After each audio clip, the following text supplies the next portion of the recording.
Hello, my friends, and welcome to week 2 of trials here in the EMEA region.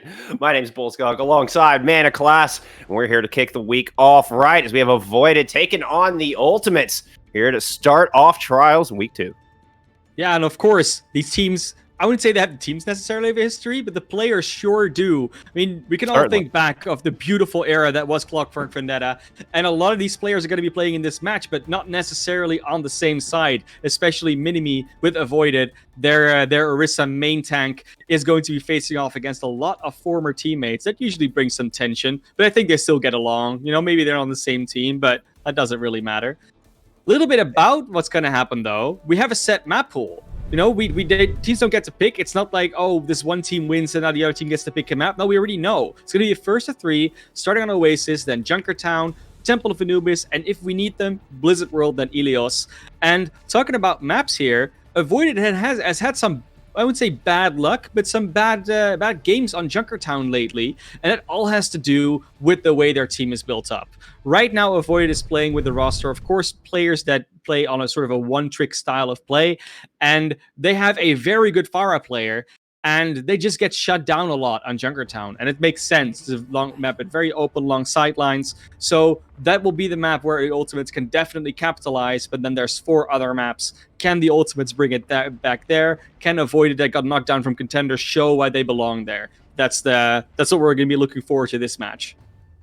And despite getting knocked out, I mean, Avoided did play second in our July trials week, but they did. You had Ultimates coming through with second and OD to earn their spot here in this matchup today. As gates are open and our next week of trials has started. Looks like Ultimates coming out with the double shield, showing us some Echo here. Yeah, and Echo has been pretty good, of course, with the Genji change coming in. Some teams already switching over to this new style of play where the Genji isn't that prominent. But on the current patch here on the OPR client, which we are on, the Genji nerfs aren't quite live yet. taking a bold move. The Echo immediately going to challenge Yezen out of the sky. But with that Mercy pocket, Kazar cannot stick around too long with that. Ball coming in. And KSN finds first blood here for Avoided. Taking Sturmajed down. No more Baptiste, no more Immortality Field available for the Ultimates as they're looking to try to push in. But despite being a man down, 2 men down, in fact, Ultimates are going to get the point captured first. Kin just managed to take down Fuki, though, and Yezen takes down Henningsen. And this will be Avoided, bringing it right back. Jensen with an early barrage. Clean things up here in the back of the first fight. I mean, they're a great fire player for a reason, and Ken coming in on the Genji. We haven't seen Avoided play a ton with the Genji. It's a fairly new look for them, and they finally decided to go for it. They always say they're always like, yeah, we kind of don't like having a Genji player because if Genji's meta, then it kind of goes against what we usually play. We're not really the that type of team, and they're even playing the Zarya ball now and going kind of for the Korean dive style. I love this look. The Zarya able to power that ball so much that they go in for the dives. Kin showing up in a big way. New player here for this team. Already lighting up the feed over and over again. Putting that Genji to good use. Nice whole rock from Antigon, though. Is going to send Kin back to spawn. And we're back at a 5v5, even up on this point.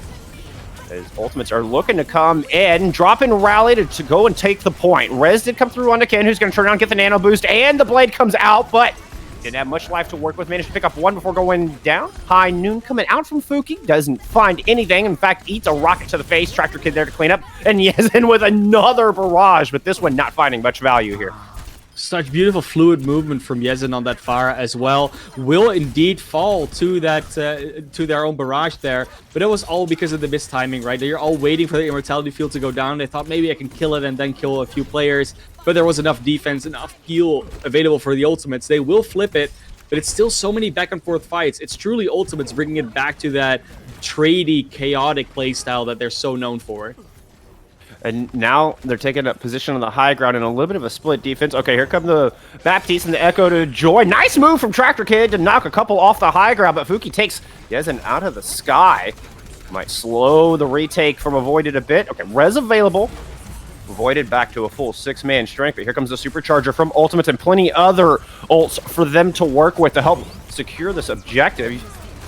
Yezen with an early kill. Graviton Surge out from Avoided. Can they find the follow-up? Does not seem to be there. I believe the Immortality Field was able to keep the team alive. So Yezen taking matters in his own hand, going in, trying to secure something with the far, but not really landing the directs. In fact, Kin going down along the way. And Ultimate's hanging on to this point as we're approaching a tie game here. Yeah, I really like the way that Ultimates has been playing around this Avoided team. They're playing far enough and spread out enough that Yezen doesn't really have an easy target to go on. Every time they try to go in, try to go close, they will always be poked down by something at least. And when T-Sorcerer is attached to that Pharah, you're having 2 players being in peril, and Fuki going up to the Tracer will even be able to deal with Hempe to a degree. And Hempe going down early is disastrous. Was 93% of the nano. In fact, we are going to get the res on that, but that meant there was no healing for anybody else. Sorcerer even pays for that res with their life. And Ultimates looking to secure City Center here. Yeah, the adaptation to going for the Tracer as well. I think it's a really smart play, not just to get back in the fight quicker, but Fuki had a lot of trouble on that McCree. The minefield now out from Tractor Kid will just be able to be avoided by the Ultimates, and they just have full point control. That double barrier is ever so difficult to deal with. Yeah, Desperation DPS ults coming out in overtime, and none of them finding any value as that Wick burns down, and Ultimates take a 1-0 here on Oasis. Yeah, and we have to be realistic, right? I mean, if you're Avoided, we know that this is your thing. We know you want to play that one-trick composition. You know, we know you want to play those heroes and play them to their furthest effect. But it does seem like these newer additions to their roster, with the I'm Special on the Zarya, Ken playing on the Genji, it's not quite as polished as we've seen before. We see Tractor Kid having very nice setups, and Yezen being able to boop very well. We know they play a lot together. Their whole, we can just take out any hit scan or anything that tries to stop us together, because we can both be mobile and sync that up. It doesn't quite seem be the oiled machine we're used to. And Avoided really needs to step up their game if they want to get that going. That being said, I like it on this point. This point is so much more circular. Of course, it is exactly a circle, but that also means that you're able to spread out, but also return to the rest of your team much easier. And not to mention you have that high ground you can take advantage of, which both Ken and Yezin are looking to take full advantage of. Yezin already on the top of the center pillar. Ran some rockets down onto the Echo. Echo doing a good job of keeping Yezin in check. Not necessarily getting the kill, but just making sure they know the skies aren't necessarily clear. Avoiding about that high ground. Yeah. Sorry. Yeah. This is great. Good. Great for Hempe, most of all. Unfortunately, not so good for Sorcerer as gets burned down by that focusing beam. 5v5 on the point, but avoided missing their Mercy. No longer have that res available. Means it's all up to Hamid to keep the team alive and standing. Ultimate's doing a good job of just hunkering down on the stairs and not really allowing Avoided any room to work. Yeah, I mean, Avoided don't have to kill them all. Like, as long as this point doesn't flip, it's still anybody's game, because it's so hard to get this away from the stall. And we know how much you can stall with a Wrecking Ball. They do choose to eventually give this up, because they did lose a few too many people.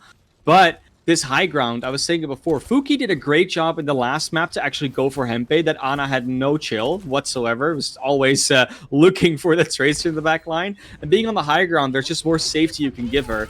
That being said, when you now have to actually attack with a Pharah and get that on the high ground, Fuki might be able to intercept. And so far, look exactly what they're going to do with the Pulse Bomb. Boom, baby! Ooh, what a beautiful stick to start off the next fight. Now without their Ana, it's looking a little desperate here. Okay, the res does come through. Forcing that out early, and the Nano Boost goes on to the Pharah. Double kill, triple kill from the Barrage. Beautiful play, Avoided. Finally finding their stride here on Oasis. And they're even able to clean up the fight immediately with that. No respawns are there yet. So, quick swap. You don't see that happen on Oasis City Center a lot. It was a very good combo, but the fact that you have to use the Bubble, the Barrage, and the Nano Boost to get those kills, it's a full fight win, and it's only 2 ultimates. But I think the ultimates have better resources to win fights with 1, maybe 2 ultimates consistently. Because that boom or bust style that Avoided has with these ultimates that they're running isn't quite as conducive to something like that. Well, and I worry that the 2 ultimates they have online are not going to be enough to win this next fight. Ken going in with the Blade, the Valkyrie used to try to support it. Diving in, take out the Immortality first, then takes the break! Oh, what a play! Yes, in the boost. 2 of the ultimates into the road, into oncoming traffic they go and squished by the cars. Yeah, it was 3, wasn't it? Oh no, amazingly done. And it just goes to show, guys, you don't just take an Uber, don't try and drive yourself, don't walk on the road, it's not safe. Will be a lot of ultimates from the ultimates. They should be able to get the full 6 online before this fight even gets started. That being said, we have the combo again, the Nano Barrage with that Bubble, and they can get that going with the Minefield. This could be a very even fight still. Oh, another attempted stick. This one not quite on target from Fuki. Now the Barrage ready to go. Yezin up on the high ground. Mine's out. Good start. Kesar's going to fall to the minefield from Tractor Kid. Yezin, you can just see him calculating when is he going to press that Q. He sees the ultimates all bunched up, headed to that stairwell. Nano ready to go. Right now, just pointing fire. Oh, the flank is clear. The time is not. We're going to get the Amplification Matrix and the rally coming up. Gravitic Flux used as well takes Ken out of the fight. Ultimate's now splitting up a little bit, going on the rotation, but here it comes. The Nano Barrage is in. That's going to find Henningsen. Only 1 kill, but an important kill. That devaluing the Supercharger along the way. Now the Graviton Surge with 2 trapped in it. The rockets will be enough to clean that up, and Avoided should tie things up here on Oasis after a little bit of exit kills here. Yeah, still a lot of stall potential with that Wrecking Ball, and there's the Tracer coming back in. And since Avoided lost 1 or 2 members, they might not be out of the woods just yet. We'll res the Pharah here, but the Echo of Xar plays will fall, and it looks like eventually they're going to be able to clean this up. They even have a Blade if Ken wants to use that, and I think they will eventually. There we go. Artichoke Milk on the Lucio. Cleanup is going to be happening. No more Moira, no more heals, no more players on the points. Indeed, a 1-1 for Avoided and the Ultimates now on Oasis.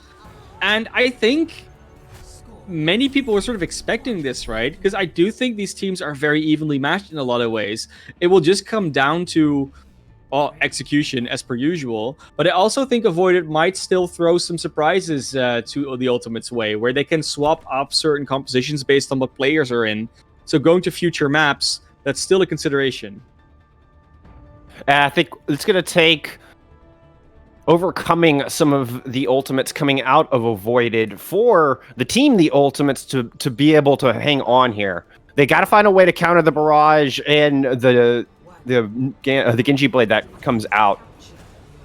You got to have an answer for those.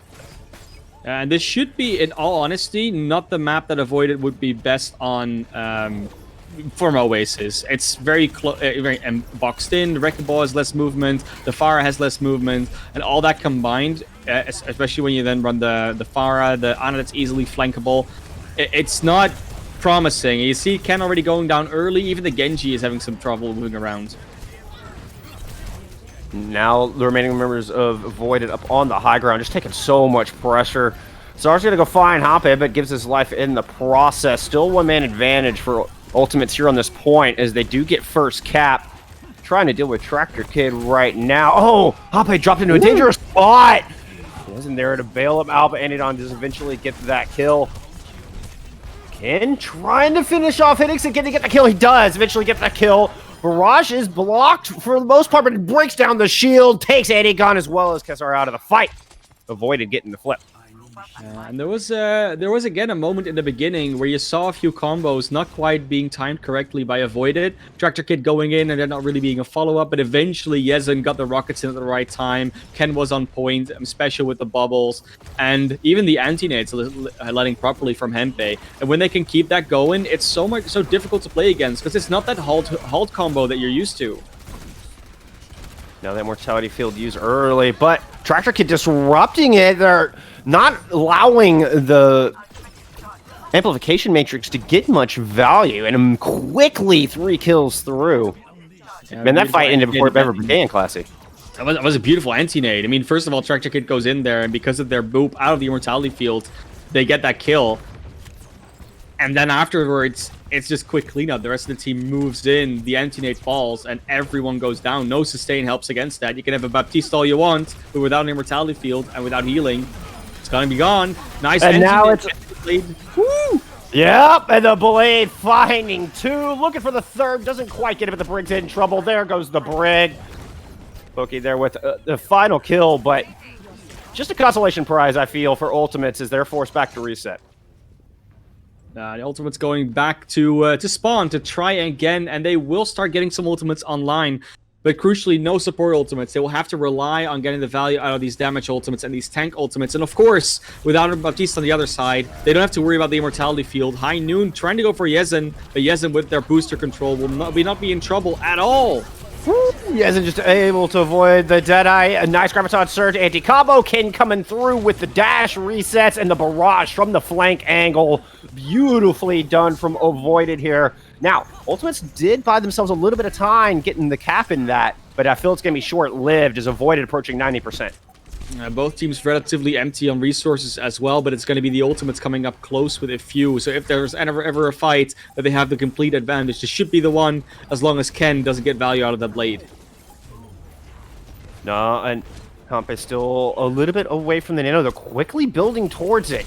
In fact, very quickly building towards it. Lapping Ken, that Tractor Kid finds first blood on to Chucky in that fight, who was just 1% away from the Brig ultimate. That rally not coming into play in this fight, but it may not matter as Henningsen and company are lighting up the feed.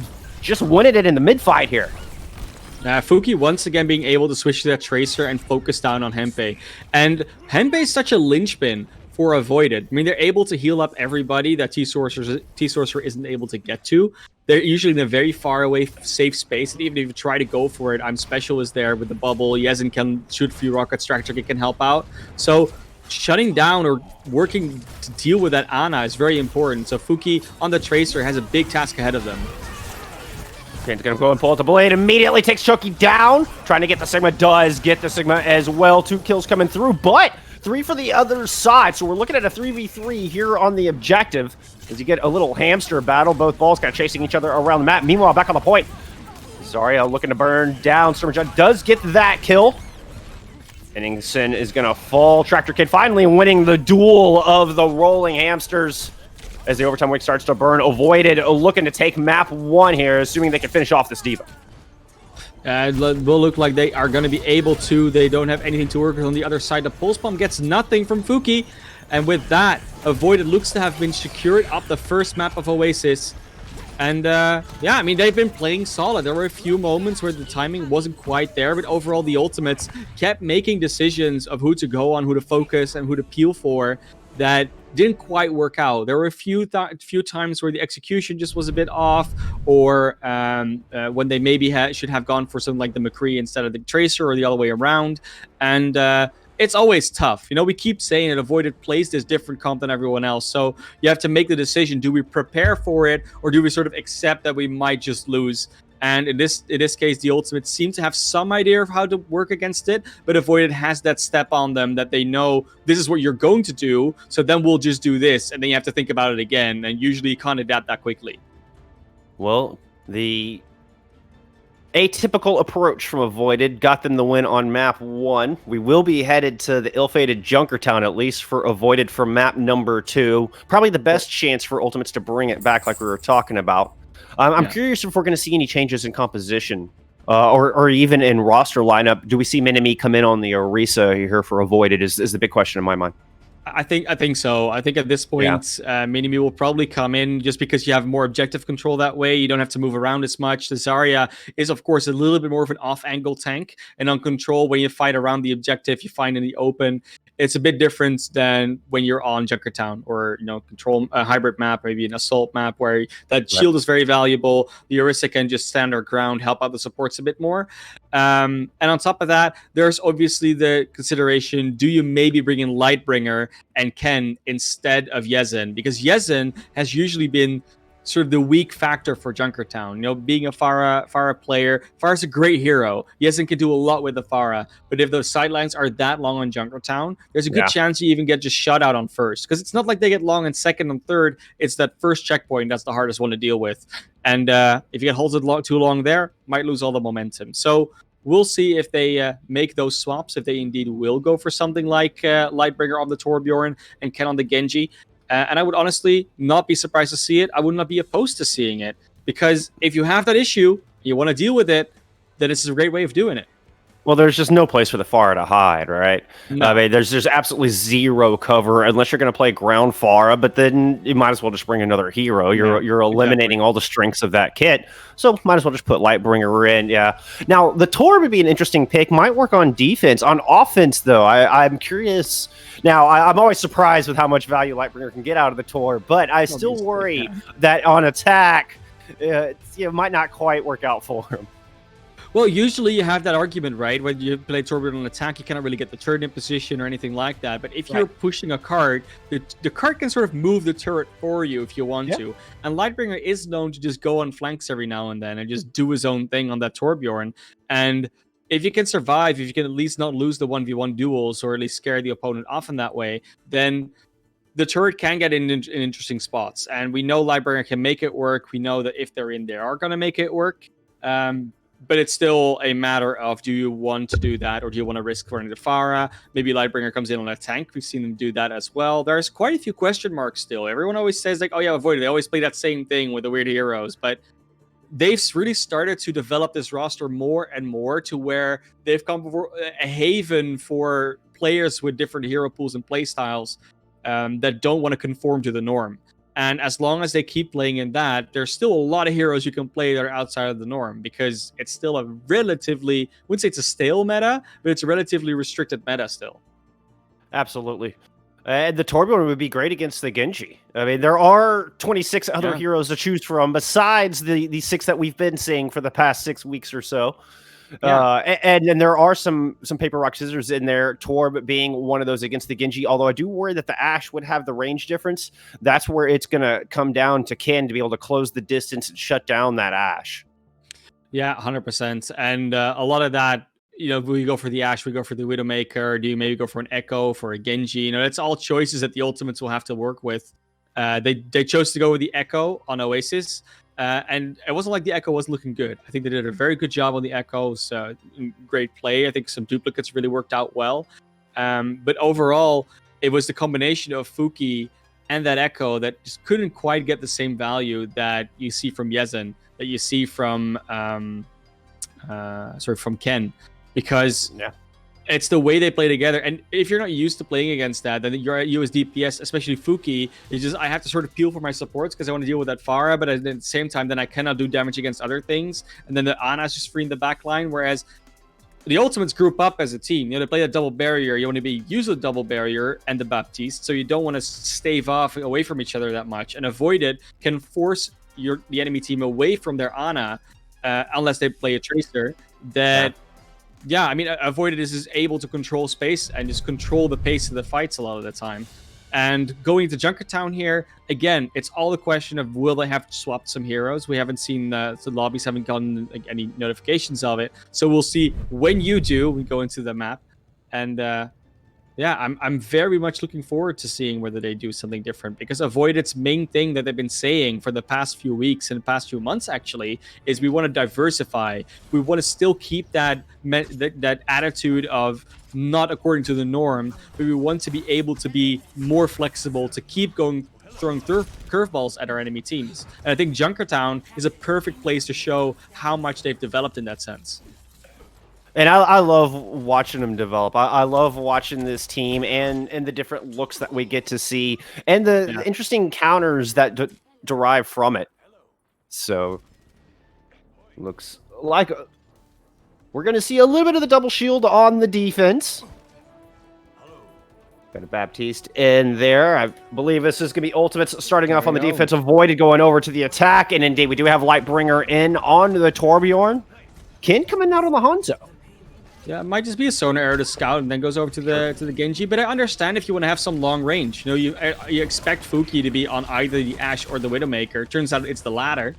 And yeah, Ken being able to contest that somewhat, still add to the sort of the spam damage and have a Dragon Strike to combine with a Halt or a Graviton. It's a lot to do there. And that's I'm Special and Minimi on the double barrier. Avoided can play it as well, guys. I was about to say, this is about the most meta I think we've seen them in recent memory. Avoided slowly pushing the cart around into the open area. As we're really getting down into the nitty-gritty here in this first fight. Good shield usage from ultimates, and Avoided kind of stalling out around this corner. Nice halt. The rock blocked, though. Beautiful shield from I'm Special. Keep Avoided in this fight. So far, both teams just keeping each other in check to start things off. Oh, good halt there, and Avoided's going to drop their Ant Matrix. That's going to net them the opening kill, taking Henningsen out of the fight. What an important kill indeed. Now, Antigon, big trouble. Both tanks down. Avoided should be able to escort this point into the first. Get that door open.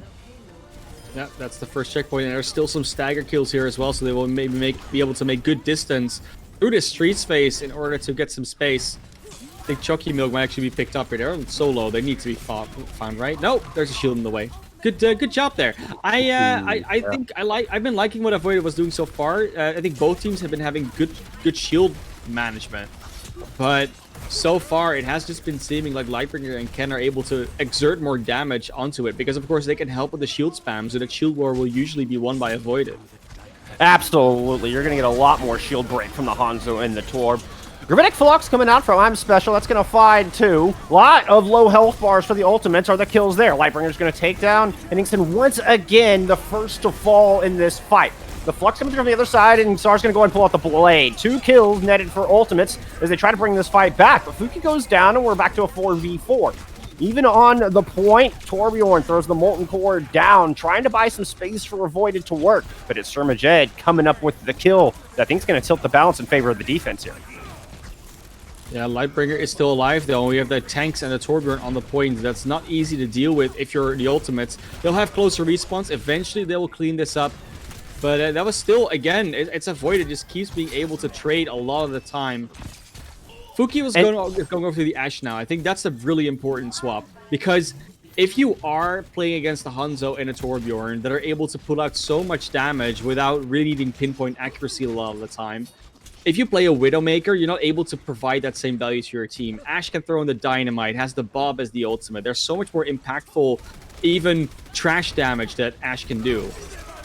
And though very useful on the first point, the second point just doesn't quite have the sight lines for the Widow to work with. Dragon's over the top, trying to devalue this Ant Matrix, but the Immortality field there, and Fuki stands their ground, takes Lightbringer out of the fight early. Ken responds. Managed to take Sturmaja down, but I believe their work had been done. Oh, but Fuki drops as well. Good start, good opening, but what an creation! The rock from downtown lands right on Ken's dome. Sar plays, goes in, taking out the BAP, and now Avoided starting to get surrounded here. Ultimate's looking to hold on once again. Rally thrown down just to help with that cause. In fact, 3 Ultimates coming out. Blade and Flux in the mix as well. And they will win this fight, but it turned out to be very expensive for the defense. Very expensive, because even though you win that fight, you haven't needed to use all these ultimates, but it's Avoided that just keeps coming back from losing situations. It's a beautiful Flux coming out from I'm Special. It had to be countered. The Application Matrix came out, and yes, Kassar Plays is able to get around them sometimes, but if Lightbringer is able to set up their turret correctly, they will always see the Genji coming. And so far, they have been able, until Kassar Plays goes in a really odd position as they did before. T-Sorcerer, though, as long as he's peeled for correctly, it shouldn't be a problem. Supercharger out to start off this next fight. Ame with the rally ready to go. And Avoided just taking up position, slowly, conservatively pushing this cart, using it for cover. Lightbringer's going to toss his turret up top, but the giant turret in the name of Bob flies down to the low ground.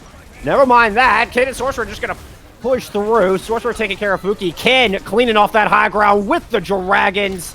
Henningsen falls. The Sigma very low. He can get that kill. Oh, he's looking for it. He's looking for it. So far, it's been elusive. There it is. Antigone falls. Second point on the board. Ken's so comfortable on that Hanzo as well. I mean, we don't see the hero that often anymore these days, but they actually... Like, Hanzo got buffed not too long ago. It was just that Genji got buffed harder, so that's why most people just went with Genji. But if you're playing on the longer range map like this, long to mid range, and you still are able to throw out a lot of damage into shields, Hanzo can be a very good hero to still choose, because the combo potential with Halt and Gravitic Flux is there. You can just follow up on either an Immortality Field missing, or force out an Immortality Field with that, and it's a far safer ult to use than Blade a lot of the time. Maybe a bit more safe and therefore less value, but still more consistent. But like you say, if you start comboing with the Halt and the Flux, the value can certainly come through for you. Ultimate's hanging up on the top of the spinner right now. High ground defense. So far working for him, but slowly this cart's making its way around. 2 minutes on the clock and a couple kills coming through, one for each side. Ant Matrix had been used in that process. Kid with a nice kill from the Storm Arrows. Now going up, see if he can just take over this high ground, driving the ultimates back to the wrong side. Now they're going to be forced to come through the pit, and Storm Arrows at the ready. Now, Mortality Field taken out. Dragons over the bulk of the ultimates, and they're forced into a bad position. Lightbringer able to take advantage, but here's Sar looking to bring things back for the ultimates. The very back of point C, combined with the Gravitic Flux, they're able to hold on, but just barely. Yeah, the Gravitic Flux has been the saving grace. Antigone has been playing a very good Sigma this game so far, and especially those combos with Kassar Plays. They've really been the outstanders, being able to get damage into flanking positions, being able to deal with T-Sorcerer and Ken's positioning a lot of the time. And as long as they can keep that up, yes, they'll win a fight every now and then, but so far the pressure has still been on from Avoided. They'll come back in here with a Supercharger almost to that Molten Core. And while you have a lot to work with on the defense, those are still ultimates that they've consistently found value with, especially that Molten Core just puts you in a position you don't want to be. And Avoided do such a good job of taking advantage. When ultimates fall in those bad positions, Avoided are right there to capitalize. Fuki throwing the Bob from the high ground, looking to stall this assault a little bit, but unfortunately for the Butler, he doesn't last long. Now here comes that Molten Core. It's going to go right over into the back of the objective, cut off the retreat. So Ultimates respond with the Ant Matrix. Want to hold their ground, put the damage down, and they're going to find 2 kills with it. Now Kassar trying to take down Lightbringer does get that kill, and with only 25 seconds on the clock, Avoided, forced back to spawn. Yeah, and I actually would say that it's a bit of a misplay there coming out from Lightbringer. They tried to throw the ultimate behind the objective, like you said, but they spread it out very thinly, so it was a lot of small patches. And that works if you're able to push the ultimates into the position where they have to fight in that area. But they never were pressured enough to be able to go there. Immortality Field was already out because of the Bob. Oh, good hold into Blade. As Sar is just going and putting massive, chunky damage onto those tanks. The big health bars looking very low. They're forced to back out into the pit. And Matrix coming out from the offense. 1-for-1 trade. Both teams missing their brick. Now we're going to get the Gravitic Flux out from Avoided. Just seem to find one, and it's Kazar actually lighting up the feed, taking the health bars all the way down. Halfway down's just not good enough. And speaking of, that overtime wick is going to burn all the way down as well. 2 points, all Avoided able to find here on Junker. Yeah, they got sort of close to third. Not quite that, oh, it's only 1 meter to go that we often see on Junkertown. And Junkertown is a map that a lot of teams are able to complete. But it's really about where you lose that fight. You can lose a fight on first. You can lose a fight on second. But losing a fight when you close to third is very detrimental on Junkertown. The respawns are so far away for you. They're so much closer for the defense that the ultimates just had. And even getting to the objective can be very challenging because of the way that the map is shaped. You know, you have that small corridor underneath, you have the high ground. It's so much easier to stop the team to capping third on Junkertown than it is on a lot of other maps. So Avoided almost getting there is still good for the general purpose of what Junkertown does, but if the ultimates can get good momentum going, they might just be able to straight away push it through without a challenge. Nevertheless, still a good showing from Avoided, especially on the map that's given them so much trouble in the past. Oh, yeah. Still a good opportunity for them to take the W here in map 2, assuming they can hold on, bringing us the same composition as they take to the defense.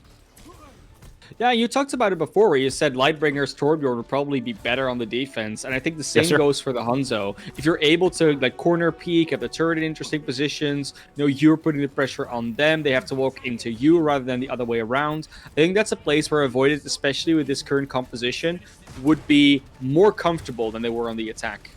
It's going to be up to Fuki to take out the Torbjorn in their turret, I think, first, and allow the room for Kazar to work. Kazar actually going to take matters in his own hand. Take the turret down. See if he can push in on that left flank as he's trying to circle around the shack. Put some damage onto Lightbringers. A little individual duels breaking out on the far left side of the map. Meanwhile, Cart approaching the bridge.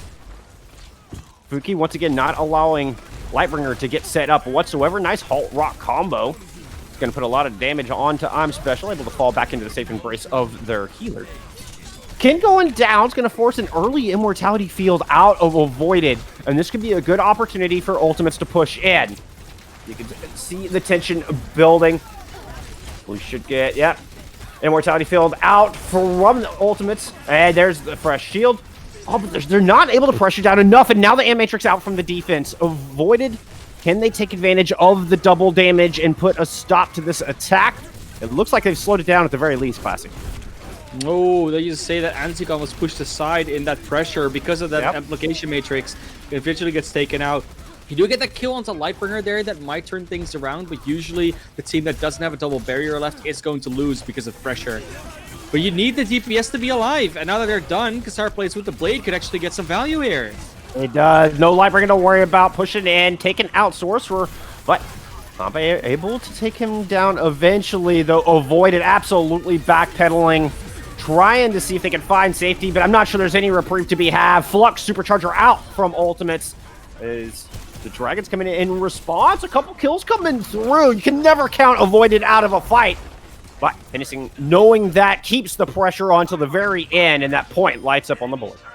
I don't think that was quite the take that Avoided had. I think they just walked forward and got it after a fight. So a little bit more time that was taken off the clock there. But of course, the win condition is still clear. You know, Avoided needs to just stop the payload from reaching its goal, which is, you know, what you always want to do. But the Ultimates need to just not lose too many fights. They need to keep that time bank open because you want to have as much to go to third as possible. And even though they won that in a relatively convincing fashion, Avoided is the ones that have the ultimates. They have the resources. They should be able to start cycling through these and hold this defense for a while. Yeah, Ultimates using their only, well, ultimate, which was the Emphrosite. But they've circled around. Ultimates are on the attack and have circled up under the bridge, kind of flipping this thing on its head. Avoided defending down by the Mega. Another Halt Rock combo. Oh, and they're going to finish off Kazar. Good play from Avoided, despite the combo coming through the other way. Ken finds the kill onto Fuki as well. No more DPS left standing here for the Ultimates. Throwing in a Desperation Immortality field, but not going to be enough to keep the tanks alive here. Back to spawn they go. It was such a nice play coming out from that high ground. They were spotted out because of the infra side. That's why the ultimates were able to get that opening kill on the T-Sorcerer. But unfortunately, if Avoided gets into that little corridor, into that little corner next to a big health pack, they have a lot of sustain and they can corner peek you while you try to peek into them as the attack. So the ultimates will now have to be able to, well, to once again, get into position to do this. And this is a very good choke point for this map. It's hard to get in here with all this high ground above it. Good news for them is they got some of the tank ultimates out. Ken will have a blade online. Amp Matrix on the high ground already. Now here comes the blade. Up into the air he goes. Dropping down looking for the Ash. One slice on him. Oh, but the healing too good. The stuns are there, and it's Kazar with the big blade on the other side, finding a pair of kills, getting this cart rolling through point B. Kazar with the blade, they get value so often, and it's all to do with the way that Avoided is playing, of course. T-Sorcerer is getting picked off early a lot of the time. The peel from the Brigitte and the Torbjorn isn't quite there. And Special goes over to the Wrecking Ball because they wanted to contest this, and they do go down very early. But they do make it a few more players. This might not be over. As I say that, of course, everyone goes down Bullskunk. This one's going to go 2.3.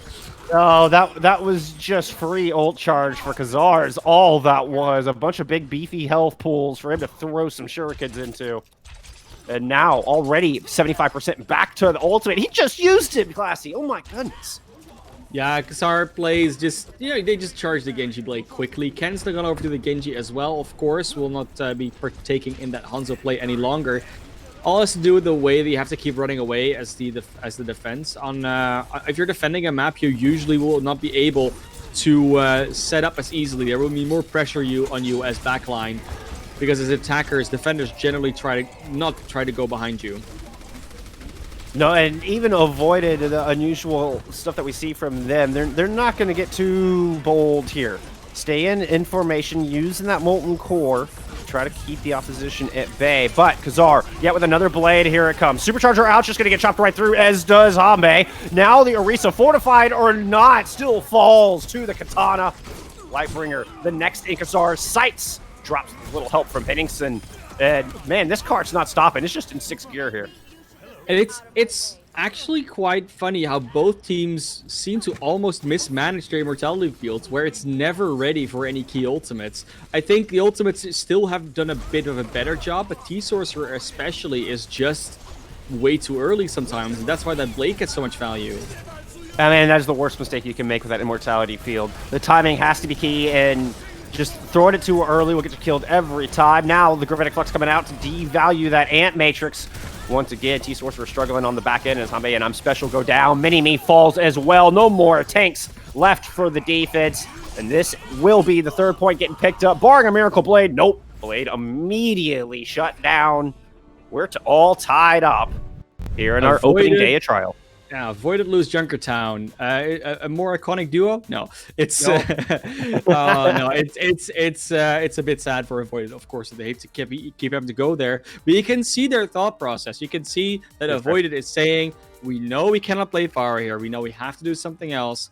And a lot of this just comes down to them probably not having played this combination of players in that setting with those heroes enough to really have that synergy down yet. You see it where they use certain abilities like Immortality Field too early, because the reason why you have to use it early in that case, T-Sorcerer, is not because you're a bad Baptiste player, it's because other circumstances before that have occurred that made you use that Immortality Field. Immortality Field is a stave execution usage sometimes, which means we're in a mid-fight, something's happening here, the shields go down earlier than we expected, and we don't have other abilities left, so we have to use Immortality Field to hopefully extend this fight that we can get kills before they get an ultimate on us, and that's when you actually would have needed the Immortality Field. So it's not T-Sorcerer's fault. I think a lot of it has to do with this combination of players and heroes just being a bit newer to work with right now.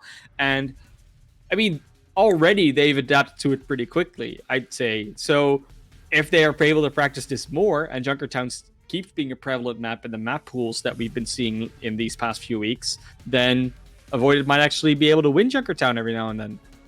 Unfortunately, not today. And I attribute the early Immortality Field usage from T-Sorcerer, a lot of it to Henningsen and Antigone. They're landing perfect rock combos, the halts just out of the shield range, putting the members of Avoided into these vulnerable positions. And Antigone right there to land the rock, land the hyperspheres, get them super low, and it's forcing out these immortality fields early. Otherwise, your tanks are going to go down. Otherwise, I'm Special is sitting there at, sub 20% health, or, DPS is just got a smidge, and it's forcing out these early uses. Immortality field, free reign for the ultimates after that to use their ultimates. Well, of course. And, normally we'd say, oh, this is something that happens. This player is doing something wrong. This player is doing something wrong. But right. It's all those small combinations. Like, it's the same thing when you look back at how things like the GOATS meta worked, where one player, like for instance, Zarya, having to use a bubble too early or using a bubble too late. And it's all those tiny factors together that make a meta or a composition or a fight work, or in this case, sometimes not work. And when we go into a map type that is, that is 2CP, where you need to win those fights decisively, because otherwise the enemy team can come back in and defend it. Those tiny factors become even more magnified, because sometimes you can win a fight by like stalling on escort or on hybrid by, you end up with a 3v3 and they win the 3v3, and then both your spawns are far enough away that it doesn't matter. But that's not the case in 2CP. The defender's spawn advantage is so overwhelming that you have to be able to kill that team quickly, and you cannot afford to lose players early. And both of these teams have been losing players early in fights. We have a lot of chaotic fights where it's not just a 6-0 win, but oftentimes they end up with 3 or 4 players on the winning team. And that could lead to a very interesting assault map, don't get me wrong, but it could also be that we don't see quite as successful attacks on especially the second point of these assault maps. Well, if Avoided can continue focusing down Henningsen, which we saw earlier in Junkertown, on point A and point B, they were doing a good job of focusing the Orisa down, and those were the fights that they won. If they can keep doing that, Avoided will be in a good spot as we head into Temple of Anubis for our assault map this week. Exactly. And Temple of Anubis has had some interesting iterations lately. Not so much that the map changed, the map's still the same, but we have seen teams play differently. We've seen a lot more teams, especially in Open Division, where the Ultimates actually played against team. They changed their name. It's now Keine Ahnung, I'm pretty sure. Because they had to change their name, and then they just had no idea. So Keine Ahnung means I have no idea in German. I just no idea. Like, we had to change our name. We don't know what I want to call it. And going into Temple of Anubis. So what happened there is that the team the way they played, the team T-Boys and that back then, was that they used the Mei on the defense, and then a Genji, and other teams used an Echo, for instance, to really block off that first choke point very well. You use that wall to block off the side room, and then you have either the Genji or the Echo to follow up on the halt that the Orisa throws in. So you do halt accretion, and then you have the Genji or the Echo follow up on it. And because the Mei wall's there and their shields or their immortality fields, they might not want to use them as much. You will be able to poke down at least one target most of the time. We will not see that Mei come out from the defense. Avoided is going to go with that Pharah and Genji once again. So they're going back to their tried and true that we saw them do so well on Oasis. And they can. This is definitely a map where that works. Yes, sir. I'm Special coming back in from Mini-Me. Yezen back in as well, picking up the Pharah. In her hometown, no less. It can be a great map for her, but it's Khazar finding first blood. Ken's going to go down. 1 minute advantage for the attacking team, but Ultimate's forced to use an early immortality field here that could come back to haunt them, as they're just looking to push right up the gut. This is a very atypical approach from both teams. Defense not trying to hold center platform, offense not trying to take the left room. Both teams just fighting over bridge right now. Khazar, it's a lot of damage, forced to fall back to the mini, get some healing from that brig. Okay, now Ultimates are going to go ahead and rotate around. Head to the Mega. Tractor Kid trying to go in and get something done, but man, the focus fire is very strong. Amplification Matrix out from the Ultimates as they try to push onto the center platform. But so far, Avoided being very elusive. And now Yezen strikes back, appears out of nowhere in the sky with the barrage in hand, picking up 2. Nice follow-up kill. And the defense holding on here with 2:45 on the clock. Oh, it's such a good fire kill room on the side there. You have those windows you can enter in through the top. You can even go behind them, like going over that bizarre wall on the right. So Yezen has all the freedom, and they could spam forever. Like you said, it was a very slow and very undecisive approach from the ultimates. First, they looked to want to go through main. Maybe they thought they could get a kill there. Then they went into the side room, and by then, you already have the ultimate. And Yezen is even trying to lap Fuki an ultimate charge, and it looked like they're going to be successful. Absolutely, already halfway to another barrage. Mines, Graviton Surge out. What a mean combo. Pull them together, blow them up. Tractor Kid knocking anybody who didn't fall into the mines right back into them. What a beautiful play by that hamster. 2 minutes down, clean team wipe, and you are going to come up on your ultimates now if you're the ultimates. But with 2 minutes left, yeah, I mean, you kind of have to win this fight, especially if you're going to use a lot of those. Otherwise, you won't have another chance. Looking at Avoided here, they still have plenty left. Again, almost another barrage. They'll have a nano boost to throw on the blade or that barrage. Leave the Mercy to sustain it. They are going to choose to nano the blade, but immediately Kin gets stunned up. Manages to chop down the Immortality Field and does eventually pick up 2 kills. Sacrifices himself in the process, but good job for Kid. Your work had been done. Now the responding blade coming from Kazar is actually a duplicate blade. That one not quite able to find the targets. The time running out on that ultimate. Trying to make their way on a point. Ultimates run into a barrage. Lose 2 members along the way, though they do pick up the kill onto the pharmacy. Nevertheless, I believe it's just 3 of them left on point. Reinforcements starting to return. The Deadeye through the Ant Matrix falls on nothingness. And despite being a few men down, Avoided doing a good job of still buying a lot of time off the clock. No ticks picked up here so far for the ultimates. No, and that's where you really have to try and make your move. You see the ultimates trying to soft reset because they know they're going to have quicker response on the attack. But with all that mobility that's there on Avoided, that's not even the case. The pharmacy is super quick to come back. Unspecial picks up Surmajat here. With 30 seconds left and only a supercharger, you can have dreams of winning Anubis, but that first point seems to be more elusive than ever.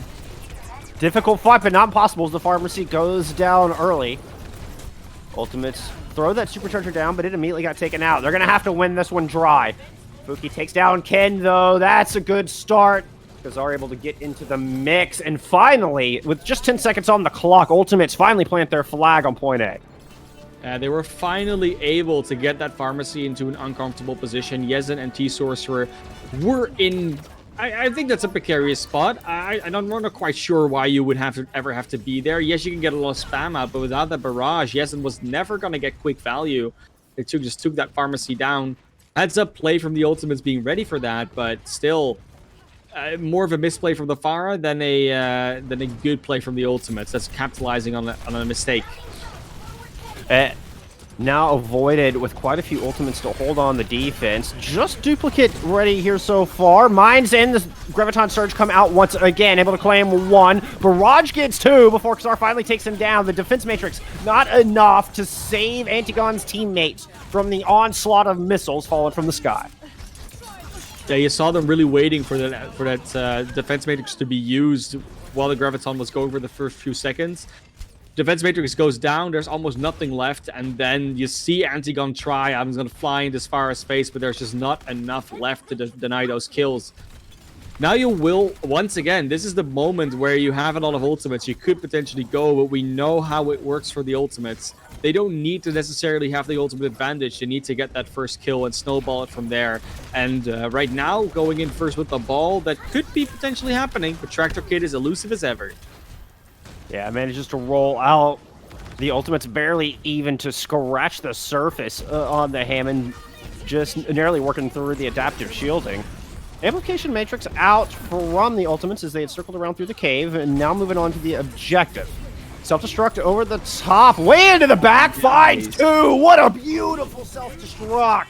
Tractor Kid trying to respond with mines, and Kid's gonna go ahead and pull out the katana. Able to find 1, but gets stunned out of it by the flashbang, eventually chopping Fuki down, but sacrificing himself along the way. Hambe is also going back to spawn, but with the defensive advantage, Avoided might be able to stabilize, though Ultimate's already picked up 2 ticks. Ultimate's doing a great job of getting that progress, but with only a minute left, it doesn't look like they're going to be able to complete it to the full 100% so far. They even have to swap Henningsen back over to the Orisa. They were on the Wrecking Ball to get back quickly. Didn't quite work out for them. Fuki has a high noon ready, but I don't think that's going to really do much. It might zone a little bit, but that pharmacy has been, pretty safe. I don't think they can really get caught out by that. No, they should be aware that the Deadeye is incoming, and there's a lot of pillars and cover for them to hide behind here on point B. I can't imagine that Sorcerer and Yezen are too worried about it. Kin able to get a nice dash through, initiated by the pile driver from Tractor Kid. And that's a heck of a start, as there's just 10 seconds left. No more Baptiste, no more Immortality Field here for the Ultimates as they try to push on the objective. That Deadeye does eventually come out, not really finding much, but Fuki able to finish it off with a kill onto Kin. Tractor Kid getting back into the battle, takes Fuki out, and Henningsen super low. Yezen there to finish it off. The duplicate comes through onto the Zarya. I don't know if Kazar's going to have enough time to build up towards that Graviton Surge, as the rest of Ultimates are just getting pressured in the cave. It doesn't even look like they can make it onto the objective here, Classy. No, they barely can. The Graviton actually did come out in the end, but there's just not enough power left. I'm Special comes in with a high charge Zarya, 100 to go, and will be pressured a little bit, but I don't think they're going to be in that much trouble. Another barrage doesn't find anything, but does do a little bit of damage to finish off targets, and now it will just be the DPS of the Ultimates together with, I think it's actually just the DPS, the Echo of the Tracer. Yep. They won't be able to clean anything up, and 88.4% is where their timer stops, and avoid it. You clear win condition, you have to cap point A, and then almost point B. That was a beautiful play by Tractor Kid just to set up that whole thing, getting the initial kill onto the Baptiste. With that Immortality Field gone, Ultimates were just fighting an uphill battle the entire way through the final closing seconds of their attack round. And looking now to avoid it, of course, we don't expect them to change much. This seems like a composition that works equally well on attack and on defense.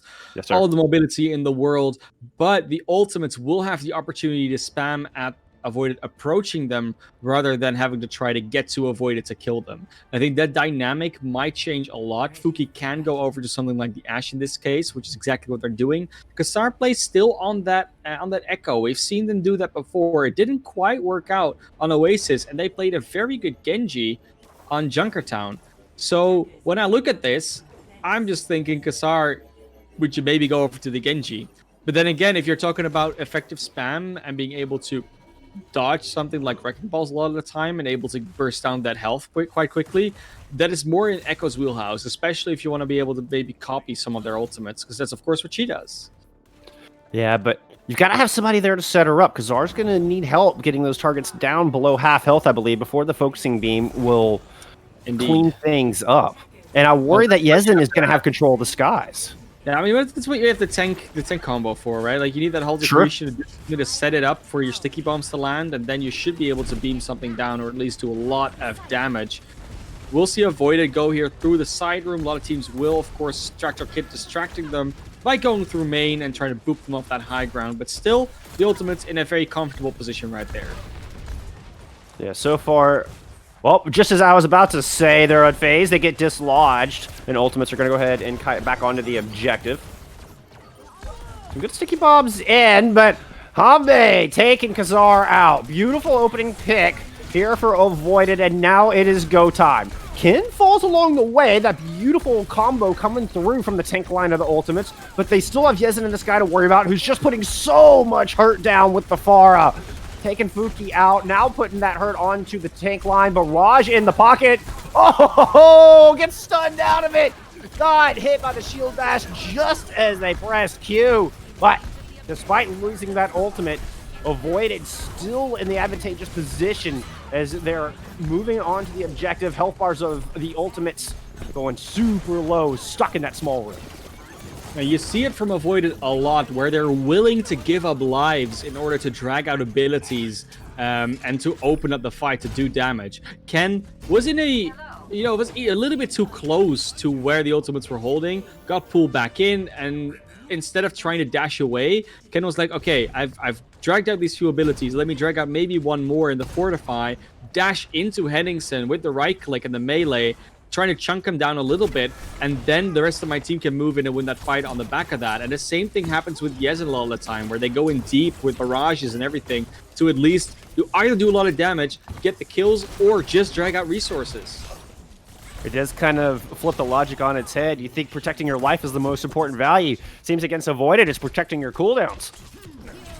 I mean, both, to be honest, but, you know. Yeah. Now, true.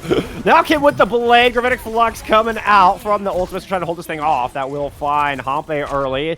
Kazar and Fuki getting into the mix. Half of the attacking team already back in spawn. Kazar duplicating into the Genji, sending the other half back to join. Well, you look so good in the Genji. I don't understand why you insist on playing the Echo all the time. I mean, I do understand that Echo is a pretty good hero, and with the nerfs coming into Genji, it is understandable that you're looking for a different answer. You're thinking Genji is not going to be as good as they were before, but with Ken playing such a good Genji, and with Kasar not getting as much value out of the Echo as you would want to, you might reconsider. Nano Blade coming out from Ken, finds 2, looking for the 3rd, does get that 3rd. And followed up with a good kill on Henningsen with a little help from Yinza. And Avoided, making a very clean attack onto point B. The barrage trying to keep the spawns from coming out. Sending the Baptiste right back, just one step out of that spawn. Now it's just a Hammond left on point trying to hold. There goes the Hammond. Here comes the progress. D.Va desperately trying to spin around to survive. See her pleading, no, I don't want to lose this point, but Avoided has other plans. They're all there. Ultimate's coming out. The mines right there waiting for them as they approach the point. Avoided, able to clean it up, take the 2-1 lead. And you see it immediately. They can go back to the composition that they're so comfortable with. They can go back to playing the style that they did on Oasis. They don't have to force themselves to try something different that they're maybe not quite ready for on a map like Junkertown. And Anubis just goes their way in a fairly convincing fashion. It didn't really look like they were in trouble a lot of the time. No. They made that one mistake on first where I think, you know, if you look at Yezen and T-Sorcerer, they just were in a bit of the wrong spot. I think they didn't have to be there, and then they died because the Ultimates weren't in a position to really win that fight otherwise. They didn't have ult advantage, they didn't have good positioning or anything that they could really rely on. So maybe Avoided could have won that with just first point and taking a tick, but they win it anyways in the end, so the result's what matters, and they can just go back over the vault and check that out. Going to our 4th map, which will be Blizzard World, though, it's one that can go either way, but it's all going to be about how much space you can give Afara, or if Lightbringer's going to come back in, because we've seen both happen, and Blizzard World is a place where you could argue for both. Farah can go around structures, there is place for her to hide, but when you get to second, especially, that gets a bit trickier. So it's all what you expect your enemy team to do, it's all what you expect, what value you can get out of it, and maybe the Torbjorn or whatever Lightbringer decides to pick up is just going to be your preferred. I think if I were Avoided, I would put Lightbringer back in, because you do run into some of the same problems with the Pharah that you see in Junkertown, but it's a little bit reversed. So it's the first point's a little bit more closed in, it's very narrow, and you do have some geometry to hide behind, some cover you can take, but it's not very optimal. It doesn't leave you with any good sight lines. So then on point B, it's just wide open. And again, you have to play the ground Pharah or put yourself in the sights of an Asher or Widowmaker. And it's hard to play the ground fire on point B as well, because point B has always been all about that high ground. That pylon terrace, especially with the double barrier, is so holdable. It's so hard to get up there. And you could say, okay, but if you have the Wrecking Ball, and you have the Farah, and you have all these more mobile, loose elements, you don't have to take that stair approach. You can play in the open, you're harder to hit, so you can go for all these off angles and try to boop them off. But that still doesn't guarantee that your Farah necessarily gets the value. So I would tend to agree that it's good to bring out the Torbjorn again. They're bringing Lightbringer, maybe bring in the double barrier as well. Could still go for the Wrecking Ball. I do think Wrecking Ball works a lot better here than it does on Junkertown a lot of the time. Yeah, I'd agree. But it's all up to Avoided. And the Ultimates, they still need to find a way to adapt to the curveballs or the different styles that Avoided are throwing at them. Because while they have been playing their own game fairly well, they haven't been thrown off too much by what Avoided is trying to do. They still look a bit unsure, and uncertainty is never a way to win Overwatch.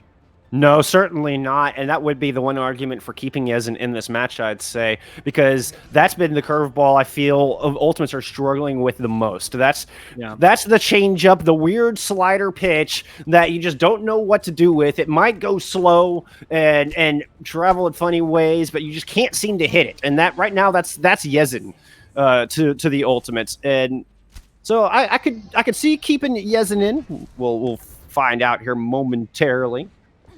As I believe Avoided going back on the defense to start things off. Yeah, and it looks like they will have the Yezen in because they are playing T-Sorcerer on that Mercy. Yep. And if you have T-Sorcerer on the Mercy, you're 100% expecting Yezen to be on the fire. Is exactly what's happening. We're going still on that Zarya Wrecking Ball comp. This seems to be their default, aside from Junkertown. And I must say, I don't mind it, especially if you play fire on the defense. First, you can exert a lot of pressure without having to be in the sights of the enemy. Fuki checking with that Sombra, but it looks like the Ultimate's going to have a very different approach here. The Sombra Tracer, they're going to be harder to hit themselves. And you were talking about adaptation. Ultimate's showing us that right now with this dive composition. We're going to get a little bit of the Hack Blink combo. Wrecking Ball in D.Va. D.Va good at challenging the far in the sky, which is exactly what Antigone is trying to do right now. And Ultimate's just seemingly pushing on the point for free, already getting a tick. Pompey does take Henningsen out of the fight, though, and Antigone very, very low. Choky Milk able to get the kill on the Tractor Kid. So both teams missing their Hammond. I feel like they're fitting each other out. Like they weren't actually attacking. Now they're gonna go in. D-Sorcerer once they're caught out. They swarmed on that. Now the point is gonna be under siege. Ken going down, cannot survive the onslaught coming through. And man, that was an unusual fight and seemingly easy for the Ultimates. I wonder if the Avoided were caught a little bit off guard here by this dive look. I think the same thing happened on Anubis. Avoided felt the need to go more aggressive. They felt the need to stop a push from happening, but the push wasn't happening yet. The push happened because Avoided sort of pushed in. T-Sorcerer got too close. Tractor Kid had gone too close and gone in there, and the only really diveable target was Hampe on that Ana, and that was already taken care of by Henningsen dying. So Avoided, all they had to do is just stand their ground, not get caught, and well, they did get caught. Yeah, Ultimate absolutely capitalizing on that mistake, and now Hampe going off of the Ana onto the Brig. Kid with a nice early kill, takes more out of the fight, out of the Coalescence, as a matter of fact. Yeah. And now Yenza just raining rockets from above, already picking up one, driving the rest of Ultimates right back into their spawn.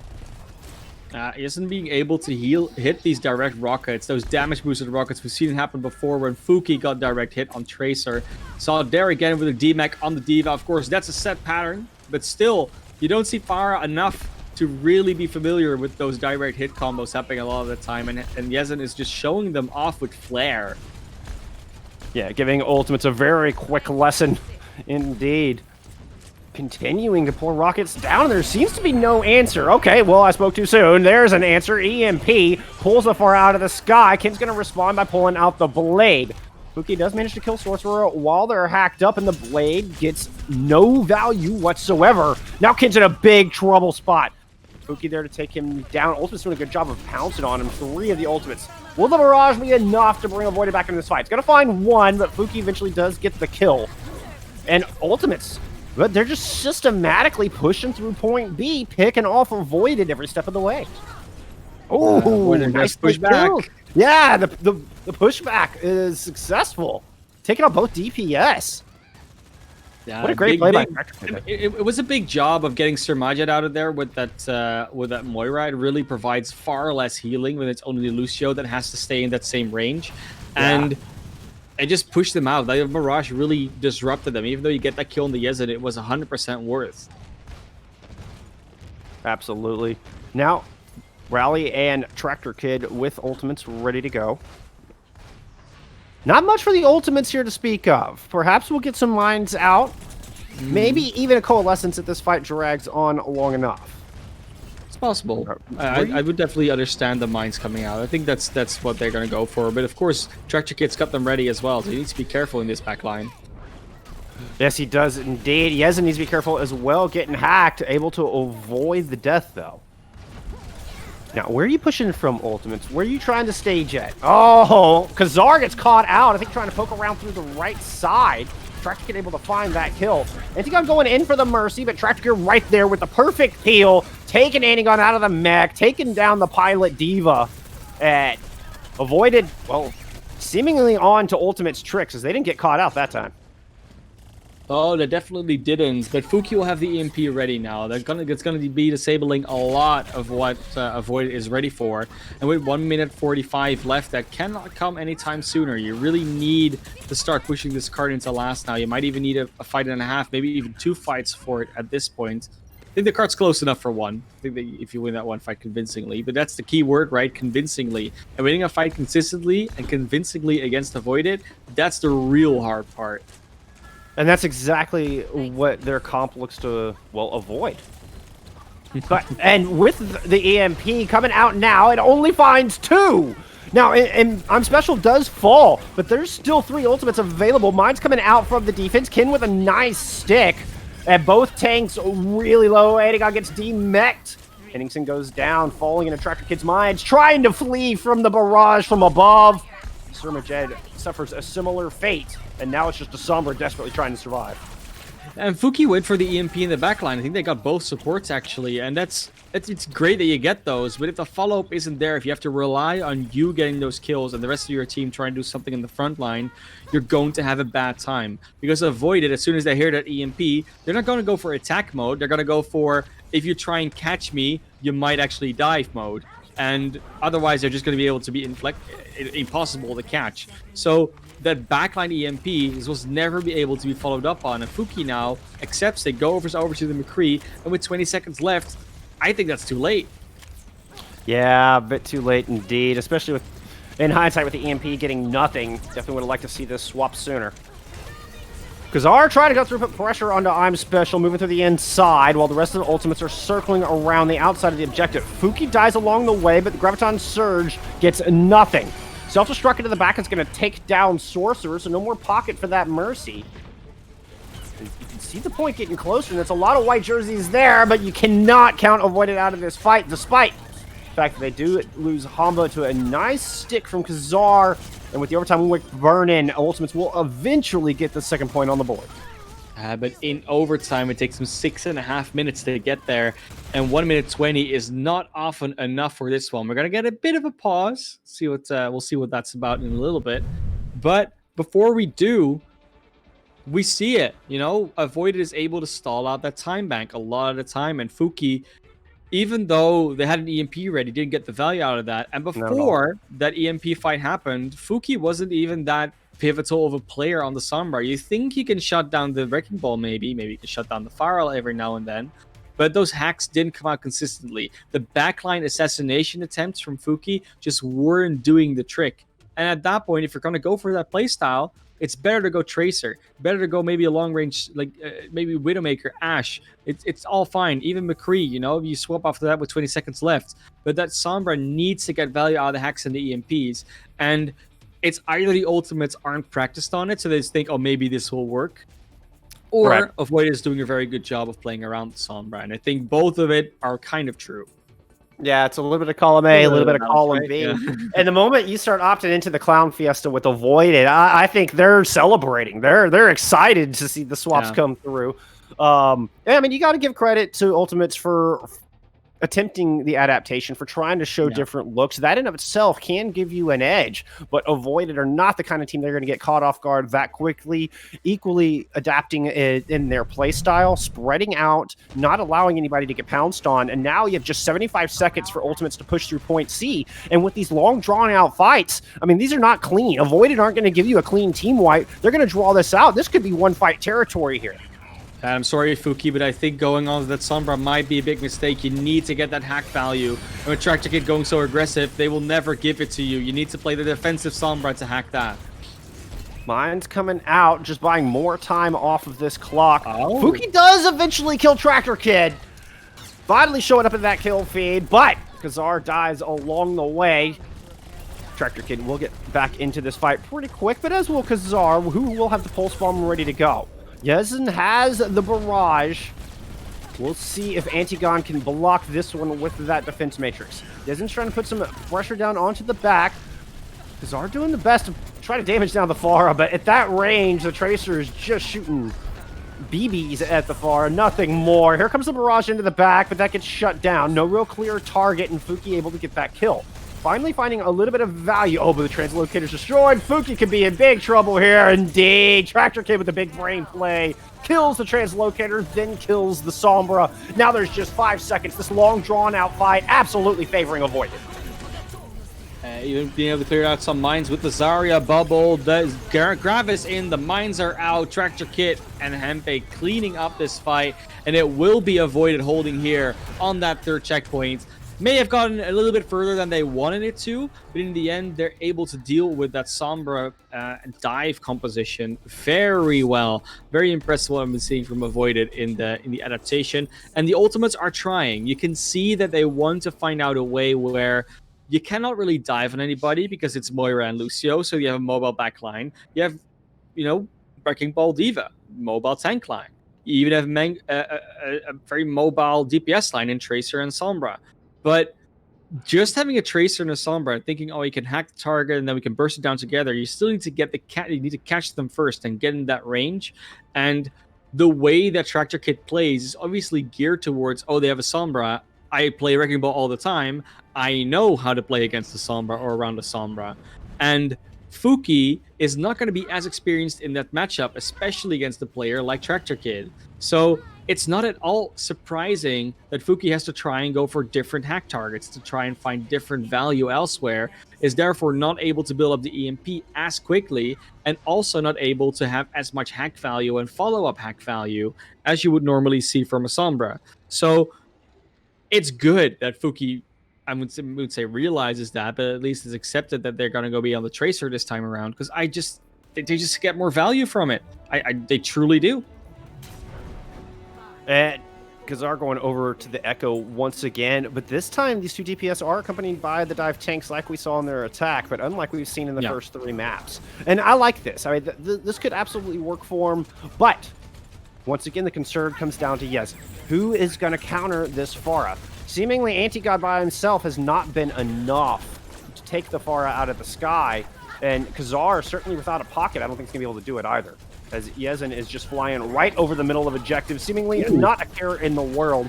Taking a little bit of chip damage from the Diva, but that doesn't last long. Diva forced back onto the point, because Ken is inside, up there by Griffin, cleaning off that high ground, corralling the ultimates exactly where Yezen wants them. Yezen able to pick up first blood, takes Kazar out of the fight. Now, here comes Tractor Kid onto the point, putting a lot of pressure onto the Diva, who's going to try to respond by flying up into the air, but Yezen's not phased, so the healing is there. He just concussion blasts his way right out of that LOS. But despite the good work coming from Avoided, they're not able to pick up really much ground so far. No, they're not, but they don't have to really get value straight away. A lot of what Dive does nowadays, or Dive style compositions do nowadays, and Avoided is no exception, is be able to use their abilities and their ultimates in combo, and that's when they win fights. Yezen had the barrage, they wanted to go in, but it's not enough. The counter kills are coming there, and the aggressive moves from the ultimates getting value here. Yeah, they put together the perfectly timed assault to take the Pharah out of the sky. The rest of Avoided going down like dominoes after that. It was a beautiful play. Great coordination from Antigon and Kazar to get up there and take the Pharah down. But Cannon Special able to pick up a couple kills. Could give them a power play here as soon as the rest of the team respawns. Yeah, but they need to still keep members alive. Special does get rest, of course, has that Graviton ready, and the Barrage is there as well. Antigon, low Matrix power right now, will be able to be just taken out of that mech. That is exactly what's going to happen. Nice sticky bombs will counter it, but only Chocolate falls to that Barrage. And it was able to pick up the D-Mech onto Antigon to boot. Now Tractor Kid going in, bullying the Mora and the Tracer, while the rest of his reinforcements move on to the objective. Avoided starting to get some progress going. 2 ticks picked up already. Henningsen will probably be able to touch on the Wrecking Balls exactly what they do. There's a high charge Zarya and a Brigitte in the way. Nice Graviton to just clean up this point, make sure that you can actually get it. Antigon's self-destruct. Kazar plays comes back in as well. This is not over just yet, Bullskunk. No, it is certainly not. What a great read from Antigon. Seeing the bubble used, like, well, now's the opportunity to throw that self-destruct in. And without the anchor that is I'm Special, Avoided's attack just falls apart. Yeah, so far, so good for the ultimates on the defense. It seems this is finally working out. They found the formula. And it's all to do with the way that Avoided has to play. They have to be on the aggressive. They have to make that first move. And with the Pharah, that's usually not as easy because they can see you coming from miles away. Ken able to win the Tracer duel. Good start for Avoided here in this fight. Now pushing in, Bubble and Tractor Kid. Tanks try to make their move, picking up kills along the way, each finding one as a matter of fact. Pompey getting into the mix, and now Tractor Kid chasing the remaining members of Ultimates all the way back into the street's face. Hey, you're finally able to get on top of them, get that pulse bomb out especially, and then just do enough chunk damage to make sure that first target dies, and then you snowball it from there, because that's what Dive obviously does. We'll now see what's going to happen in the streets phase, because of course 2 minutes 45, not a whole lot, not quite the same time bank that the Ultimates had to work with, and if you have to get well halfway through third, you still have a ways to go. But I'm looking at this ult economy, Classy, and Avoided have 3 check marks ready to go, including the mines and that barrage. We've seen Yezen drop some fantastic barrages all day long, but Tractor Kid has to stay alive! The pressure too much, the focus fire too good from the Ultimates, and Tractor Kid goes down. Coalescence coming out from the Ultimates to try to solidify this fight. Avoided are going to respond with both of their support Ultimates. So healing for all and extra armor to boot. Tractor Kid won't take long to get back in this fight. In fact, there he is, Bubble down. How are we going to use this barrage? You've got Khazar super low. Graviton Surge to start out. Henningsen is going to get finished off by Tractor Kid. The barrage still in Yezen's pocket. Yeah, Yezen just doesn't have to use it. They hit so many direct rockets, and you know, if you don't have to put yourself into that stationary, dangerous position, why would you? Antigon has been hitting some Diva bombs, though. It's not quite over this fight, and with this open space, oh, yes, it is eventually there it is. Barrage, but there was no more Diva, so nothing to worry about. Of course, when you're out of the mech with that bomb, Yezen has a free range to fire. Oh, and I was just about to highlight that fantastic play. That is such a feel-good moment as a Pharah when you're able to kill the pilot Diva during a self-destruct and you avoid the self-destruct itself. Yezen, then like you said, putting down a 2K barrage as the cart approaches the back of point B. Tractor Kid throwing some mines out. Kid landing the sticky bomb on a Choky Milk. Tractor Kid able to knock Henningsen into those mines and Avoided able to pick up point B.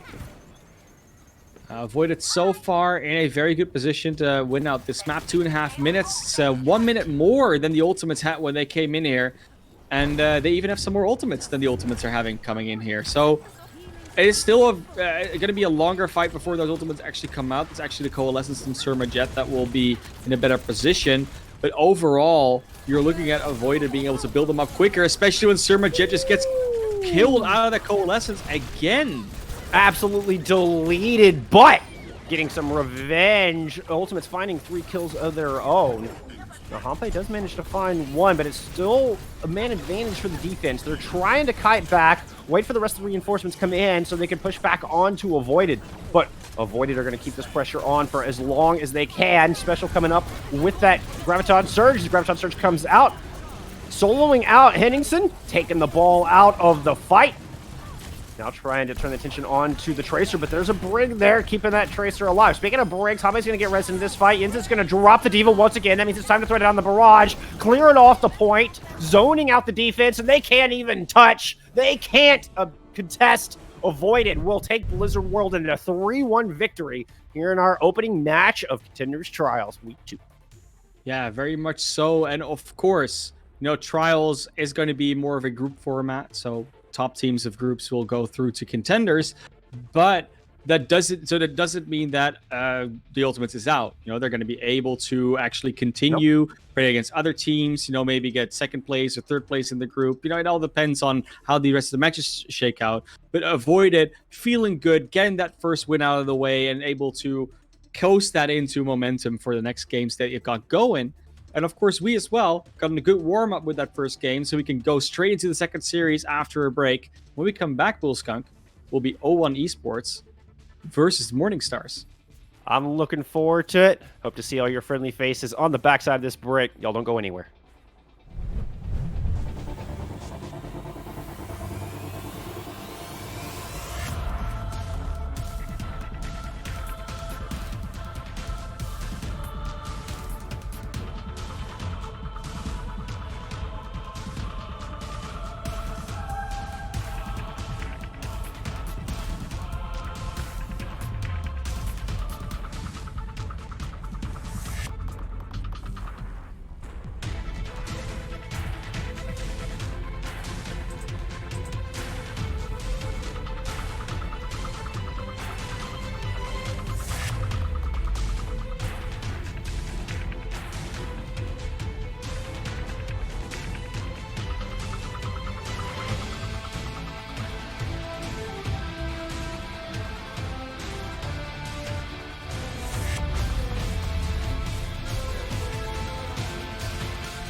Well, before we head into our next map, we got a bit of an interview here for you. Hoppet, the support from Avoided, joining us here in the booth. Thank you for joining us, my friend. Congratulations on the victory.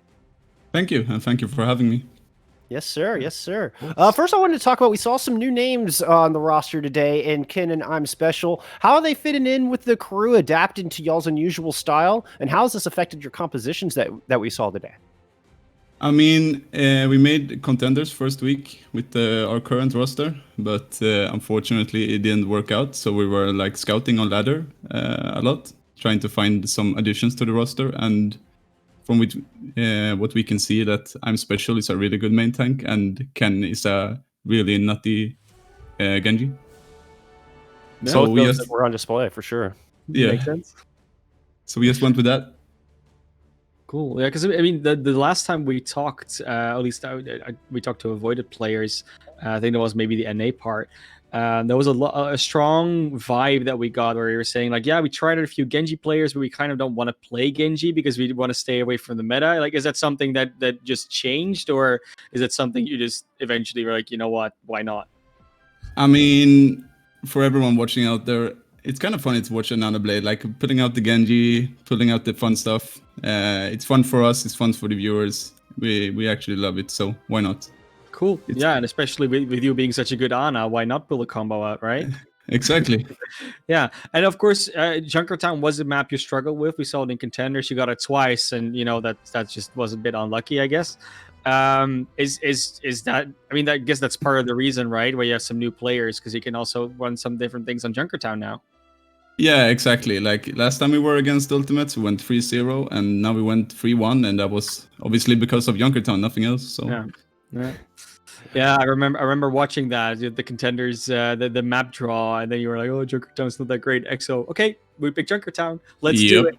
It was super good. Well, I mean, we saw it coming out, and we still lost it, of course, but it looked pretty good. I'm looking forward to see when that comes out with that one. Yeah, it's like the first time we're playing double shield, like a meta sort of. So we're kind of practicing it right now and experimenting with it. So we'll see what happens in the future. Good to hear.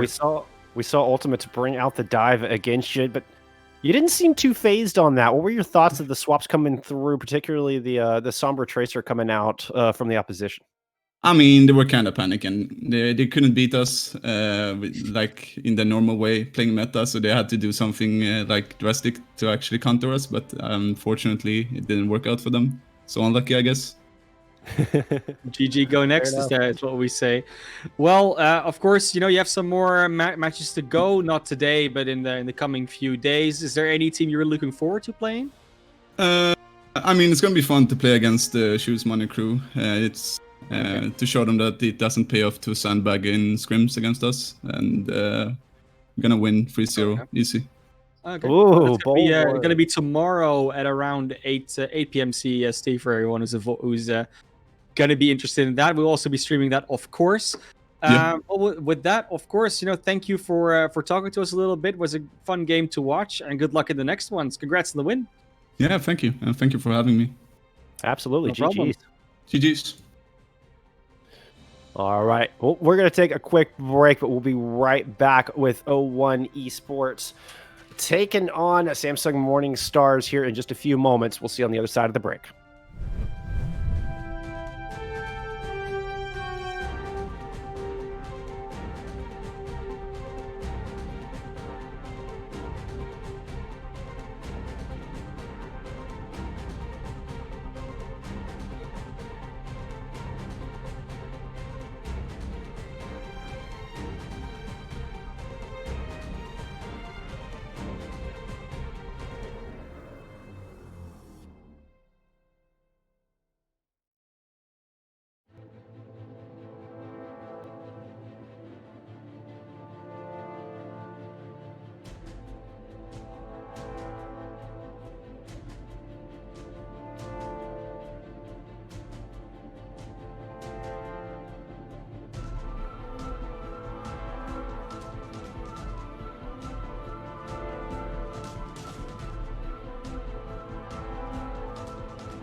Welcome back, my friends. We're here with our second series of the day for our opening day of Contenders Trials Week 2 in the EMEA region.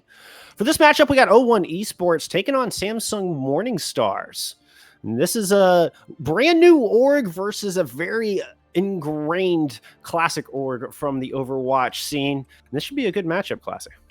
It really should. O1 Esports. We had the introduction of Middle Eastern players more and more in the Overwatch scene ever since that. I wouldn't say the boycott, but the Middle Eastern servers opened up, so there was more influx of new players. There's more sharing players between those two servers, between the more Central European, Southern European, and then the Middle Eastern servers. So really good to see. And O1 Esports is a completely Saudi Arabian team. They're coming fresh off Open Division, just like Morning Stars getting a little bit further, but that shouldn't deter O1 Esports to put in a good show today, because of course they're hungry. They really want to get there. Of course, Morning Stars does that well, but they've been here before. They know what it feels like. So will those new trials jitters get O1 Esports a bit under the weather? We'll see. Yeah, O1, they were the ones who knocked HSL out of trials, so no strangers to tackle in the big dogs. When Morning Stars coming in, I mean, this is a team that is known for breeding up fantastic talent. We have asking player for these guys. KSP was a veteran of Samsung Morning Stars, going on to do great things there with the Valiant. A couple of players in Leaf, and it was Tech 36 went on to be in the French World Cup team. I mean, it seems like this team just breeds greatness, as we've gotten a fairly new roster from them that we're seeing this time around. Yeah, and they've had to make some changes since the last time we saw them in trials. So we have a few new players on that roster. Fake Lion comes in, new main tank. Right. You can have new Nate in a new DPS player as well. So we have some new faces again. Not necessarily new faces to the scene, but new faces to the team. And we'll see that synergy is paying off. I mean, they did well in Open Division, so you would expect them to carry that momentum through in trials. And with the standings between these teams, how they finished Open Division, it should look like Morning Stars is the team with the upper hand. But past results not necessarily guaranteed for the future, and they haven't really faced off against each other in that sense. So going into this, what I'm really looking forward to is the DPS matchup. We know that Shikari had a little bit of trouble with the Blades a few times in the last trials run. Nate is obviously coming into it new now, is probably going to take over maybe a little bit more. They are listed here as the coach. We don't really have that full 6 roster, so we are having some question marks still. And then you look at O1 Esports, where Goku and Yubi have just been tearing it up together lately. Goku just as powerful on the DPS as their Dragon Ball Z counterpart. And then we have Yubi next to it, who plays a variety of heroes, amongst which also Torbjorn sometimes. So those interesting swaps and maybe some different compositions than the pure meta could very well come out from O1 Esports. You love to see the cool counterplay, and Samsung Morning Stars a very traditional meta team. They like to follow what is strongest and try to execute to perfection. Seems to be their game plan over and over again. We'll see if they can execute here today. And one of those question marks that you're referring to is they lost not only their main tank from Trial Season 1 in the last Open Division season, but their support as well. So I'm curious who's going to round out that support line here as we enter this matchup. Yeah, that's all we're going to be seeing. Of course, we got some team sheets. We sort of know most of the players, but it's always, did they actually stick with that, or did they get something else, or where are we actually looking at right now? It will still, of course, be Fake Line, Shikari, WeQ, Kubao, and Adnar leading up that roster. But going into Oasis here, it will be a very good test, especially for O1 Esports since they're so much newer, but also for Samsung, seeing if those new players still work out as well as they trial them out to be. And just to remind you, this is first to 3 this time around, so we're going to go to a more traditional style set, more akin to Overwatch League, also with a set map pool as well. So we will be starting off on Oasis here for map number 1. We'll have Junkertown map number 2. Temple of Anubis, your assault map, rounded out with Blizzard World as your escort here today. Of course, we do have Elios on the back burner in case we need that tiebreaker. Yeah, and last series we didn't. of course, avoided taking that in the 3-1 over the Ultimates. For this series, we might just, of the two matchups today, when I looked at the teams, I thought, Samsung Morningstars versus O1 Esports, that could be a very close one. And starting out here, we will see that it's going to be Akaya on that support next to Adnar. So that's what the Morningstars have been cooking up in the backline. Bringing us a little Orisa Diva with the McCree and the Echo. Goku taken to the far, Yubi on the Ashe are the ones doing the hurting right out of the gate, finding first blood as Kukuba goes down to those rockets. O1 Esports, they're going to take up position right here on the objective while Morningstar trying to circle around through the stairwell. Morningstar's moving in. They're going to interrupt the progress. O1 not quite getting that cap as the tanks try to push out from their little hidey hole. Eating a lot of damage. They do pick up 1 kill, but O1 Esports controlling it from there, getting first cap started. It's very akin to what we saw in the last series, where O1 Esports is playing not quite what we expect to be meta, especially that Pharmacy is something not a lot of teams run with the Ana next to it. The dive tanks and the Ashe a little bit more familiar. That's what we know. But it does seem that these teams are trying to experiment more, and especially when you see a new region like the Middle East is starting to get mixed in with another one, you get these different playstyles that are just more prevalent on a server like that. I absolutely love it, Classy. I feel like we learn more and more seeing these compositions from around the world and how the different regions are approaching it. Bob thrown out early, but easily dealt with. Goku able to find first actual kill here in the second engagement. Make that the first 2 kills. Now the barrage coming out right into the pack. Netting 4 before it's all said and done, and 40% and counting on the board. To me, this feels like when Genji got buffed, because it's not just that Genji got buffed, but it's also that teams hadn't played against and with the Genji for so long that it seemed that everyone had to readjust to how does this hero work again? It's almost like they just put a new hero in the game. And this Pharmacy, we saw in the last series and this series as well, it seems that teams not necessarily have forgotten how to deal with it, but haven't really experienced the full potential of Pharmacy for a long time. And the Pharmacy is so good at corralling. Your positioning has to be as good as your aim to take the Pharmacy out of the sky.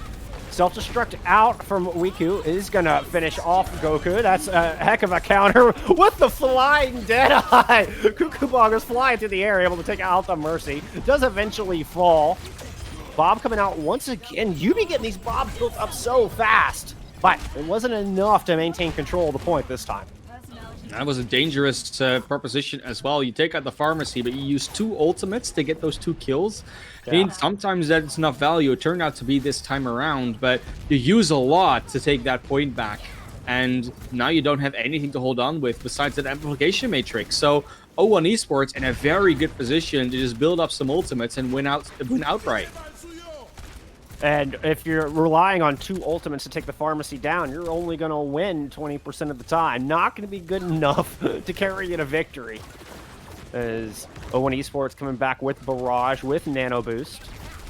I expect they'll nano the Winston here, allow him to build up towards another Primal Rage, but we'll see what they choose to do. They're going to go ahead and nano the Barrage, get 2 kills with that, keeping Goku alive. The nano coming in super important as his life bar went so far low that extra damage resistance vital in O1 Esports retake.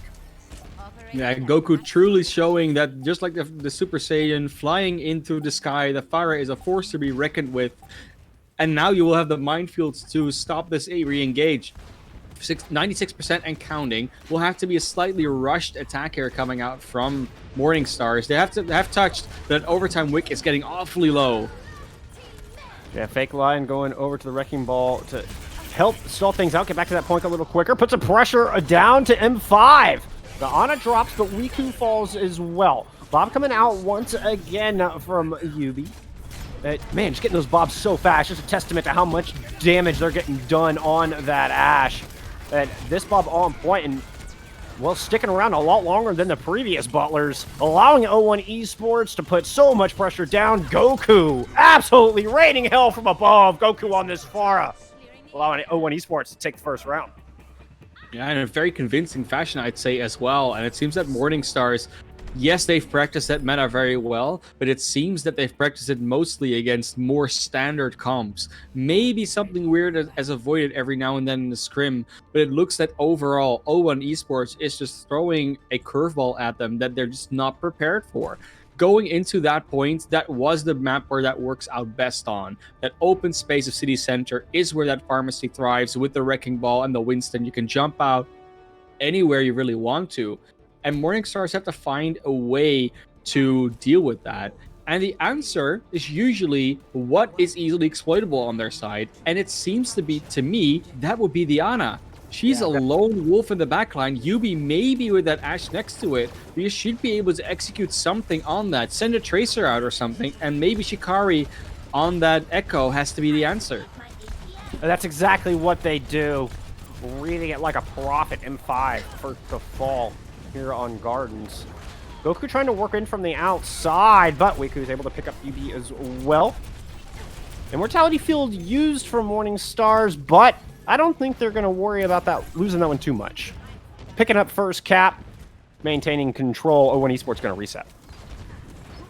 Yeah, Mekraba is, I think, the way we pronounce that name. It's okay. We got pronunciation sheets, but just putting down a lot of vowels doesn't make it a lot easier for us, unfortunately. Mekraba is what we're going to go with. And of course, you know, if you're from Saudi Arabia, this language barrier is a bit different for us. Also for us to deal with. Yubi gets that first Immortality Field down, and Goku already onto Atnar, but they're under pressure. This pharmacy has to get out of the way, and barely managed to do so. Goku eventually falls, and the better does as well. Cuckoo Bow is popping on this Ashe right now. Absolutely popping, but Imp apply? Oh my goodness, you may have to help me with that one, class. EME on the Winston, showing off some skills, able to allow O1 to cap that point, eventually taking Kukuba down. But just a beautiful in and out there for the Winston player, knowing exactly when to use that jump and get out of harm's way.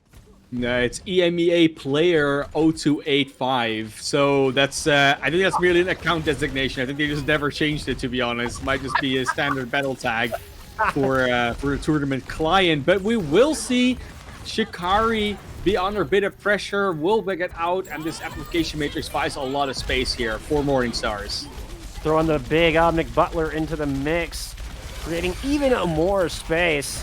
Mikaya able to take EMEA out of the fight.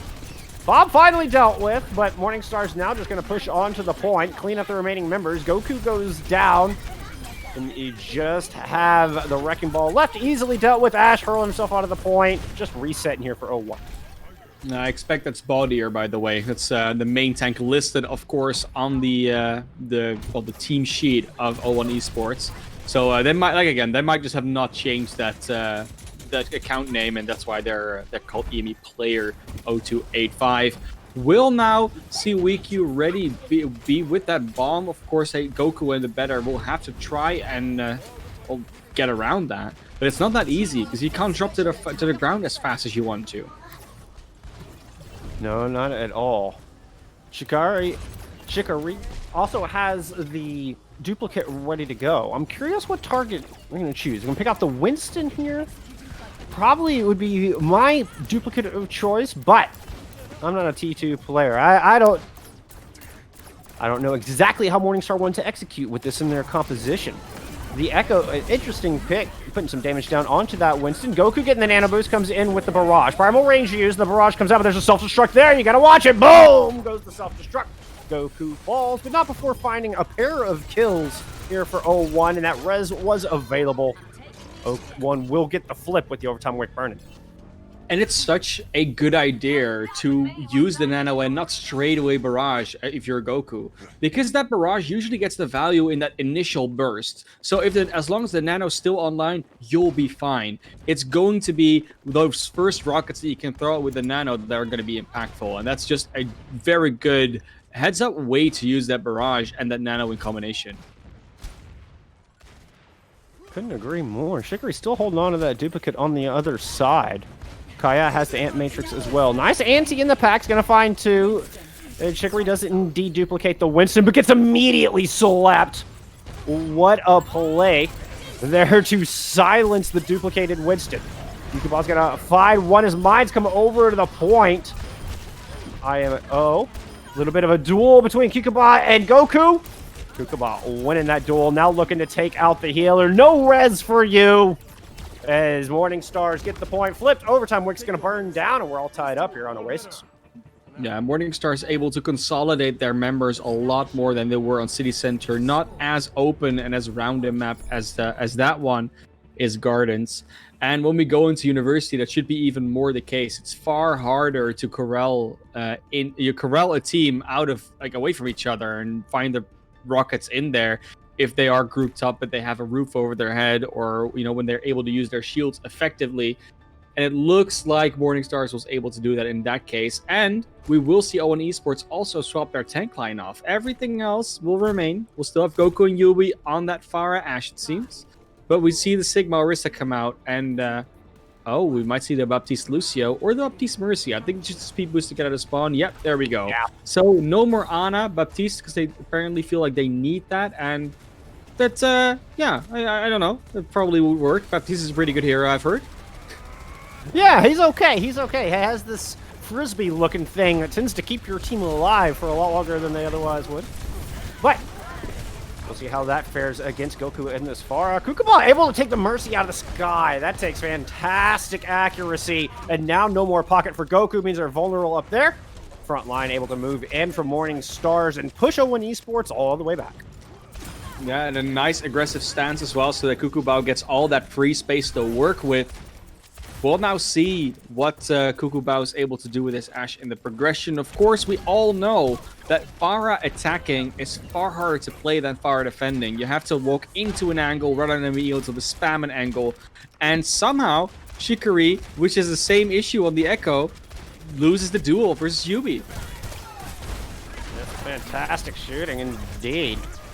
As 0-1 trying to push onto this objective. More shots coming in from Yubi from that right-hand side from 0-1's point of view. Pharah over there as well with Barrage in hand. Amplification Matrix out from both teams as WeQ picks up Yubi on the side, but the rest of the feed, so far, it's all 0-1 Esports. Don't even need to use any more ultimates past that Amp Matrix. No, this is the point is stalled out to about 41% here for Morning Stars, and they have got some ultimates in the bank.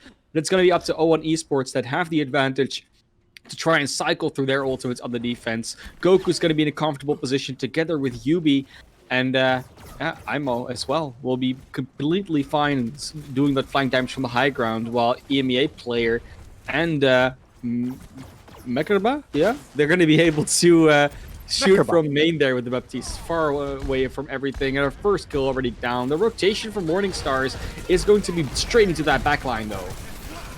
Yeah, you got to keep everybody alive along the way. Mekarba does fall, but here comes the Gravitic Flux. Flux is going to pick up 3. That prompts the rally to come out, and Shikari's going to duplicate the Sigma on the other side, hoping for a Flux. But there's a Bob there, and Bob just perfectly plays, putting a lot of hurt down. The barrage from a distance will find one, and health bars are low. 0-1 Esports able to capitalize on the dwindling health bars from the barrage, find the kills, flip the point. They have to use everything they have, though, and that might be an overinvestment. I think at some point they had to, because they lost that first pick, and then you have to invest to keep holding on to the point.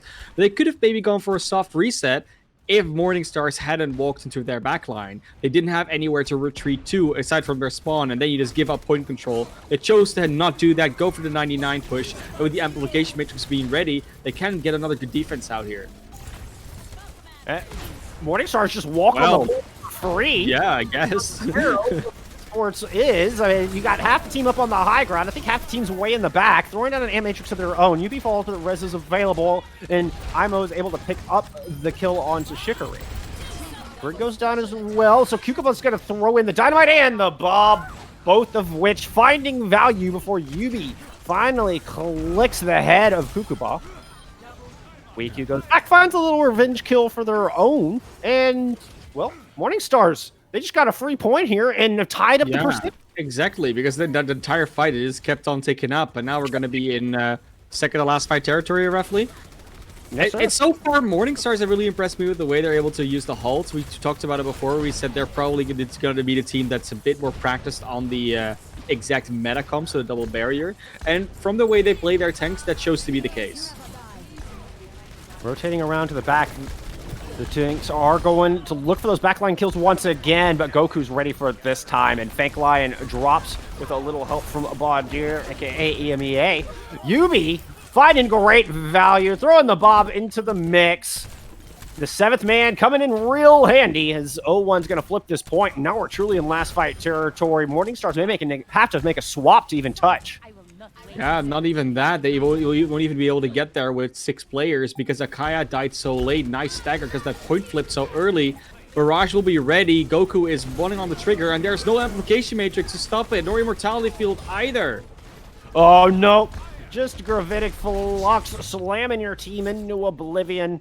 And 0-1 slamming up the W here on Oasis. Yeah, so well done from O1 Esports. And on Control, it's where we often see those... We see more teams do this, right? Where they don't play quite that double barrier. They do a little bit more of the dive, a little bit more of this, a bit of that. But this does seem like a style that O1 Esports wants to keep on using. They're probably going to want to use more of that Goku Pharah. And we know Goku is a great Pharah.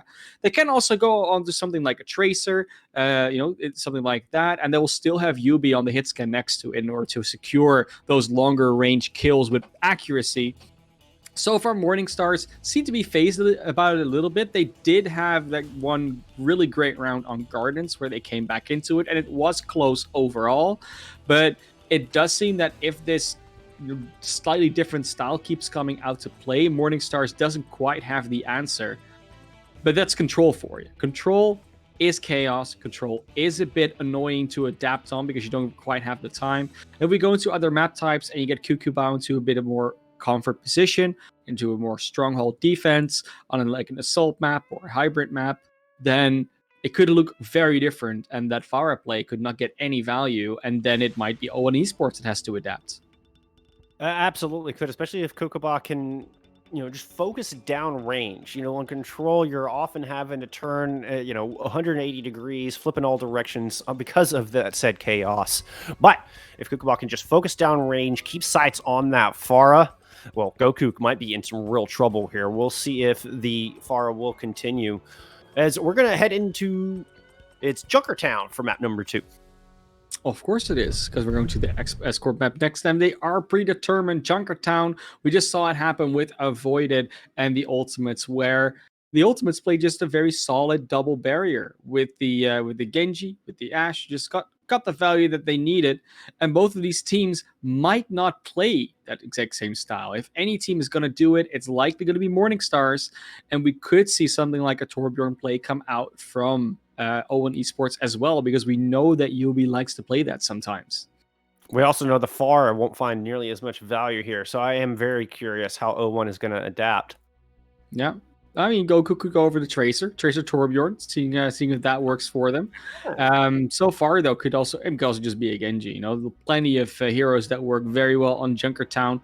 Could see a good old double sniper, which is harder to play into the double barrier unless you got the off angles correct. But both of these teams, they seem to want to experiment at times. O1 Esports more so than Morningstars, but Junkertown has always been that map that's a little bit wacky, a little bit different than the other maps. And looking at the way that O1 Esports wants to play, they're looking up for the challenge. Will Morningstars do the same thing? It's only one way to find out. Will the wacky map favor the wacky compositions, or the tried and true metacomp be the one to emerge victorious? We'll see if Morningstars can tie things up as we head to sunny Australia. Yeah, I really like this map in a lot of ways. I think a lot of teams, a lot of players, they will often come in and say, "Oh, Junkertown, I hate Junkertown," because it's so different from a lot of other maps. You start out with that whole open area, and then the streets phase, and the Widowmakers, and there's a lot of aspects about Junkertown that I think you might not like, but I like to play Widowmaker at times, and it's just really fun to have those long sight lines. And there's a few spots where you can look through the stair slots and things like that, where you have an angle and they cannot even see that you're there. You just shoot them from across the map. It's a very fun map. Every now and then you just get streaky, start playing Widowmaker, and you just run through Junkertown in 2 minutes, and it just feels good. Well, and the uniqueness of Junkertown is exactly why I like it. The fact that it's not like the majority of the maps in Overwatch, certainly not for Escort. That's exactly why I dig this map. It just opens things up in so many different ways. O1 Esports starting us off on the attack, coming out with that Widowmaker. I love to see the Widowmaker here. So fun to watch. And it actually looks like they're going to be on the defense first. Morningstar's attacking. Might have to adjust our overlays a little bit for you guys. Absolutely. Don't worry about that. We'll get that sorted for you. Right now, though, we do see indeed that Shikari is on that Genji and Kukubao on the Widowmaker. And Goku has gone over to the Genji of his own. It's going to be... well, still the better on that Mercy. That's actually interesting. So the Mercy is able to damage boost Yubi on that Ashe, and that could be very helpful on the defense, and it looks like Shikari is finding the result of that. Yeah, that Mercy damage boost very helpful indeed. Shikari's first to fall here on Junkertown. But that is an interesting look, kind of a classic way to approach Ashe, using that damage boost. I worry for him once Shikari gets in deep, because without a Brig or something else to battle up close, the Genji might be able to find a ton of value. Interesting amplification matrix coming out. Looked like a little misplaced. Got ahead of the team. Bob coming in from the other side.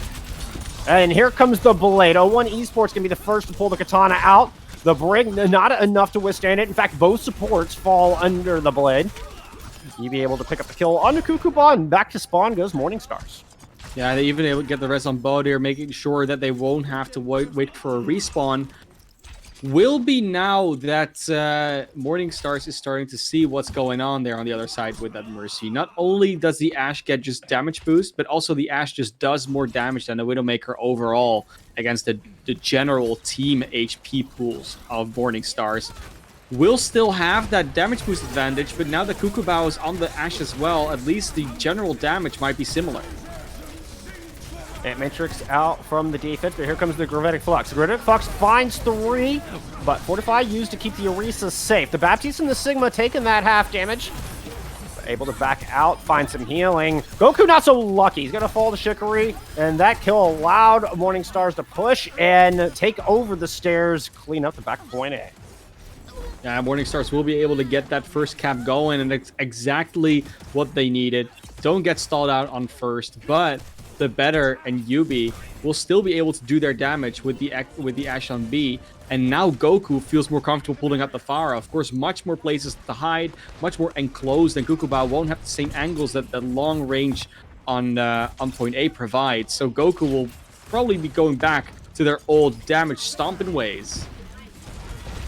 We'll see if Kukubao can handle it. Yubi throwing another Bob into the mix with that extra damage boost. Yubi's getting those Bobs a little faster, but this one easily handled. Shikari with the Blade online, looking for the kill onto that Mercy. Didn't quite get it. So now Morningstars, they're just going to pull back, kite back a little bit. Perhaps rotate down through this low ground. You're going to go up to the high ground, Morningstars? Oh, I bet you are. I bet you are. Yep, they're going up the stairs. They're going to look to dislodge O1 Esports off of this high ground. Perhaps get fun spot for that Blade. Oh, Kukubao does take out Goku, but then gets shot down, and Goku gets rest, so the advantage is actually for O1 Esports, but Shikari doesn't care. Throws the triple kill with the Blade. That's what you want to see. Yeah, nice barrage, Goku, but that's only going to get 1 kill, and Morningstars is going to push this payload a little bit further. Yeah, Shikari did not care about the man advantage whatsoever. Like, I'll even these odds real quick. Speaking of, Goku getting aggressive despite being a couple men down and able to halt the progress. Just the Yubi just also didn't care, to be honest, because they just got a few kills later on, and WeQ actually still used that Gravitic Flux, even though there wasn't that much of his team left alive, and it was not a wise choice. Ultimate so far very sloppy from both teams in the way they use him. And Matrix out. That's going to net 1 kill from the high ground. And I believe Morningstars trying to rotate once again. Maybe a couple. I just see the Sigma and the Ashe down low. You got Shikari diving into the back. Okay, front line is hanging out under the bridge. Bob coming out as Yubi is still just building those Bobs up so fast. That's going to force back a couple of members of Morningstars. The rest are going to go ahead and make that rotation I initially thought they were making. Coming up those stairs, see if they can get to the high ground. Throwing out a supercharger might help with that, but coming out of this small door, Goku just has free reign. There's nowhere for them to run, nowhere for them to hide from the onslaught from above. Goku able to pick up a couple kills on the back of that, halting the progress out of Morning Stars. Barring another Miracle Blade coming out of Shikari, though he'll have that shortly. Yeah, we will see now that they have to once again reset. And they're coming up, yes, they're coming up to some ultimates, but I mentioned it just now. It's just that both teams are being relatively sloppy with their ult usage. So neither team is ever in a position where they're truly ahead. It does look like O1 Esports, through some luck of their own, apparently got there. But Imo goes down early to Kukubao. Yeah, so O1's going to respond, being a man down. Okay, they do get that res off. Dangerous res. Bob was thrown up onto that high ground. Flux comes out, it's going to find one. Shikari trying to combo it with the Blade. Looking to get the Orisa, but the three-man barrage from above! Goku showing up in a big way once again here for O1 Esports, though I don't know it's going to be enough in the end. The fantastic engine of Shikari is able to slice and dice Morning Stars to a second point. Only 2 minutes to get that last checkpoint. That's, generally speaking, not going to be enough. It's a long stretch you have to make. Then you go around the corner, and there's another long stretch. So, a lot of chances for O1 Esports to stop it, and they're still able to run this Pharah in here. It's not at all a place where that's impossible. Kukubao will have to be on point here with those close angle shots. Both teams... not really much to work with as far as ult department. We'll have a rally for Morning Stars on the offense, but they lose a Kaya along the way. A disastrous start here. And like you're talking about, the time is absolutely working against them. Morning Stars do find the kill. Shikari's able to pick off Yubi, but that res available. Mercy there for O1, keeping them in a 6-man strength. Nice rock onto the Sigma, but he's able to get that shield up, keep himself alive, and it's actually Wiku who goes down. Yubi's able to strike back as well, find himself a kill, and now with only 4 men on the field, Morning Stars should probably reset. Fake Lion's just gonna go feed himself on the point. Fake Lion does not want to just get staggered out. Yeah, more points in there. This is finally the moment that Morning Stars could be in a position of advantage when it comes to ultimates, but they do finally give in. Agnar goes over to the Mercy. They want that damage boost on Kukubao. They know Kukubao can get those initial picks very easily, and generally speaking, they do get those as well. Slight wait for the application matrix, but that move is going to come in for Morning Stars very soon. Yeah, and I wonder if Agnar shouldn't have swapped sooner. There wasn't a whole lot for the Brig to take care of once Goku went over to the Pharah, who does, by the way, have Barrage online ready to go. Valkyrie available for O1 Esports on the defense as well. But you got 2 tank ults, 2 DPS ults here from Morning Stars. Throwing out the Bob and the Supercharger to start things off, and immediately half the defense back in spawn. Wiki's able to pick up the kill onto the Baptiste, and Shikari dashes and slices through the Orisa. And now with the overtime wick burning, though, Morning Stars in the second stretch of their long haul. Yeah, looks like this is going to be a Morning Stars attempt at an overtime finish, and with those opening picks, that looks very much in the cards. Goku can barely get out of spawn and doesn't get anything with that barrage. Bullskunk looks like they might actually be able to do it here, but Yubi gets some kills back. Yeah, big old Butler getting one. Yubi finding one with the Viper as well, but it looks like Bodir won't be able to stall much longer. It's just a couple supports here. Good Flux, but not quite able to get everybody off the point. No Sig 9 this time, but the reinforcements starting to come through. Yubi able to get another kill and allow O1 Esports to potentially stabilize. Nice immortality kill thrown in as well. Oh, but here we go. Morning Stars have had enough. They're going to put 3 kills on the board. The focus fire very, very good here on the back end for Morning Stars, and they will cap getting that 3rd point. Finally got that confirmed as well that, yeah, they needed. They wanted to complete that map, and with 2 minutes on that last point, it looked very grim. They were in a very precarious position, but finally they're able to get that right combo through. Again, Shikari with the Blade getting the value that they needed, and they were able to deny that Blade from Goku.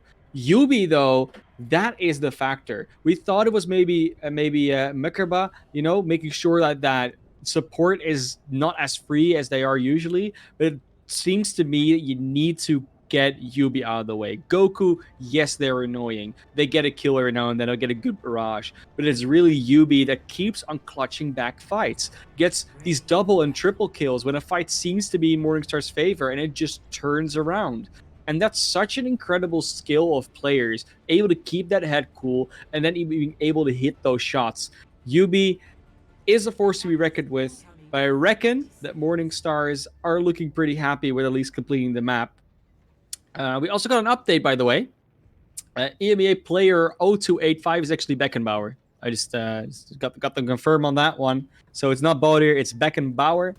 And of course, we know Beckenbauer. They've been around the scene for quite a while now on this new Saudi roster that's been doing fairly well. It looks like a solid squad.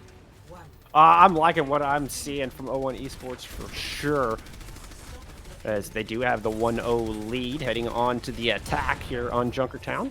Showing us the meta composition this time around, but sticking with the Mercy as opposed to the Brig that you might normally see in this comp. Ooh, Kukuba with a nice shot. Start things off, of course, with that Mercy. Res available. So no permanent damage done, but Kukuba might be getting in the head of Yubi here. This could be an outstanding duel back and forth between these two Ashe players. Definitely could be. And also the Genjis is like the complete mirror. Finally they went for it, and so Morningstar say, you know what? You thought you could actually beat us? Well, with a weird comp, you might be able to. But if we just mirror it, maybe we run it better. And so far, the first minute down seems to be exactly what's happening here. Yeah, no kills for O1 Esports on that assault. Morningstar is perfect on their defense with that first engagement. Nice halt into the dynamite, even some shurikens thrown in there. I love the teamwork from Morningstar. You can really see the synergy. You can almost see the communication between this team, as if the thought bubbles are above the players' heads on who to attack. It's so clean. Oh, but with beautiful flank from Yubi, able to pick off Kukuba and win that fight. Now, once again, rezzed up, Ant Matrix down.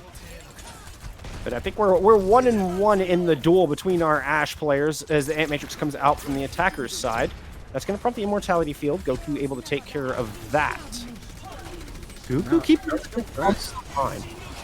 Going to swap that blade, slice through the axe, now going into the meat of the defense, and Morningstar's just get chopped up like chopped beef.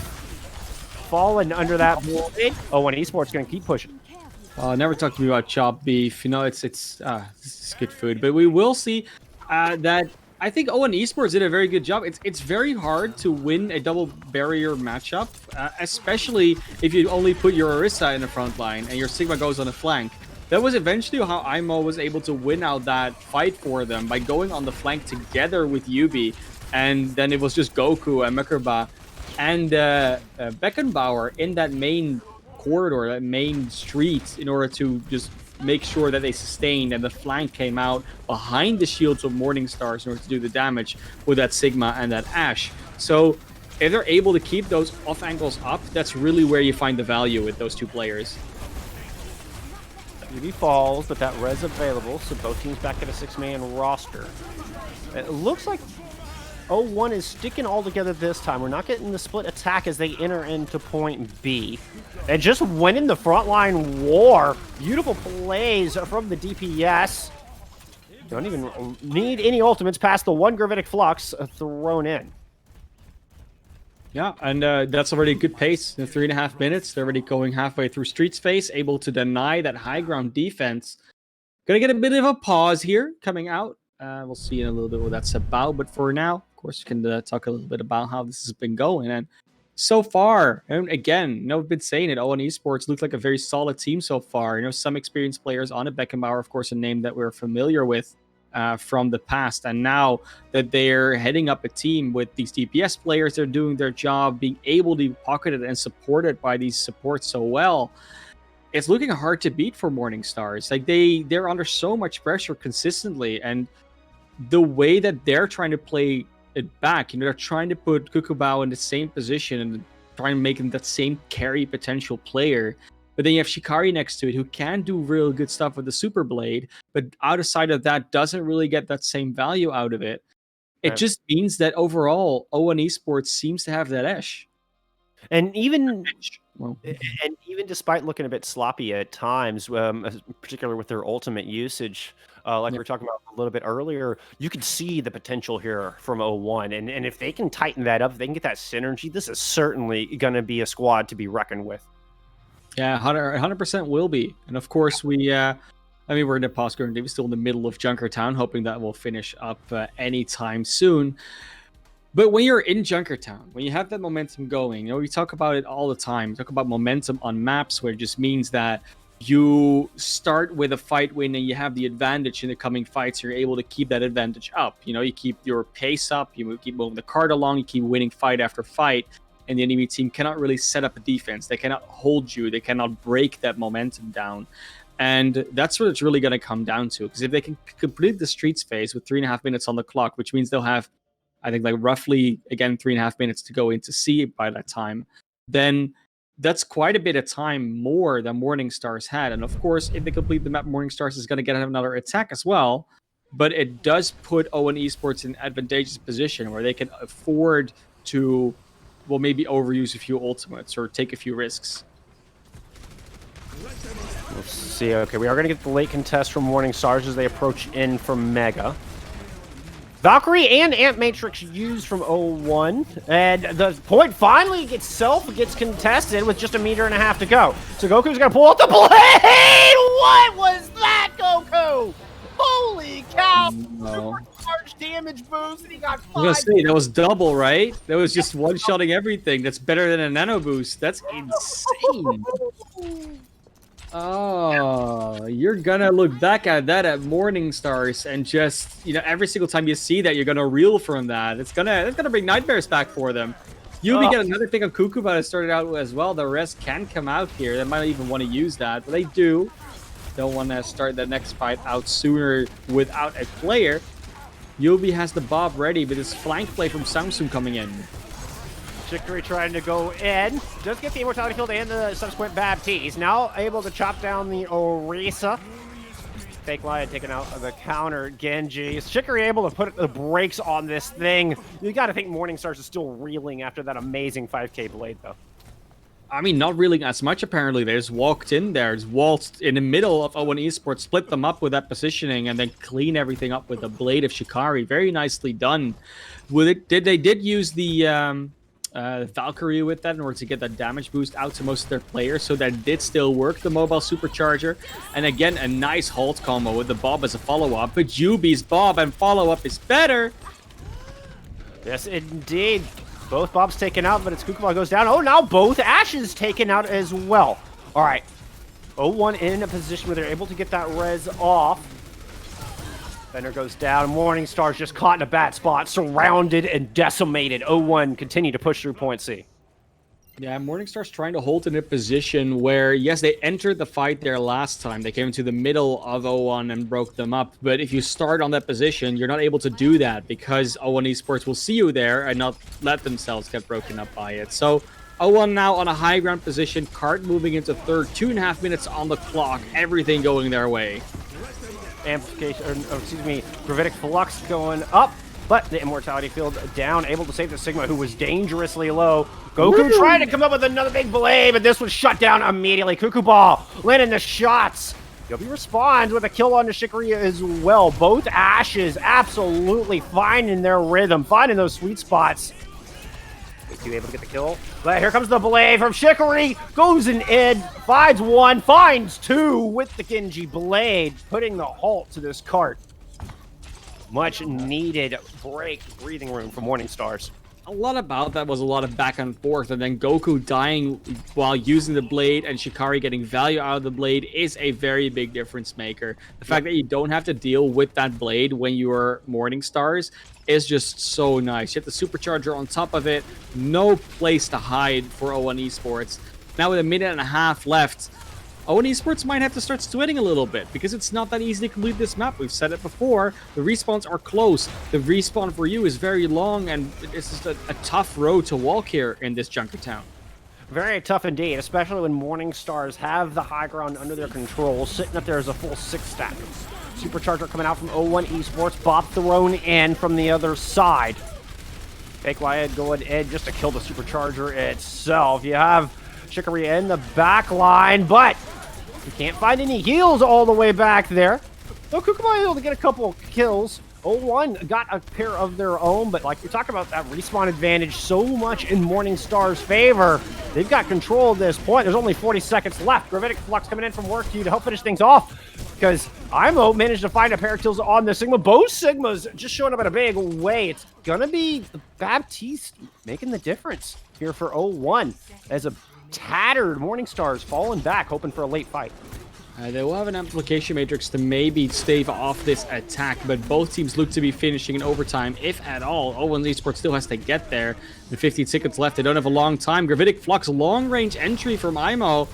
Will not get anything, I think. Maybe the D.Va? No, it doesn't look like it. The Immortality Field is out now, and the D.Va out of mech. Agnar down. Shikari get rezzed, but doesn't have anything to work with. Doesn't have the blade yet. And it looks like this cleanup from Goku is going to be the thing that's going to clean this up and win out this map, or at least even out this map for the side of 0-1 Esports. Yeah, beautiful blade there to help finish it off.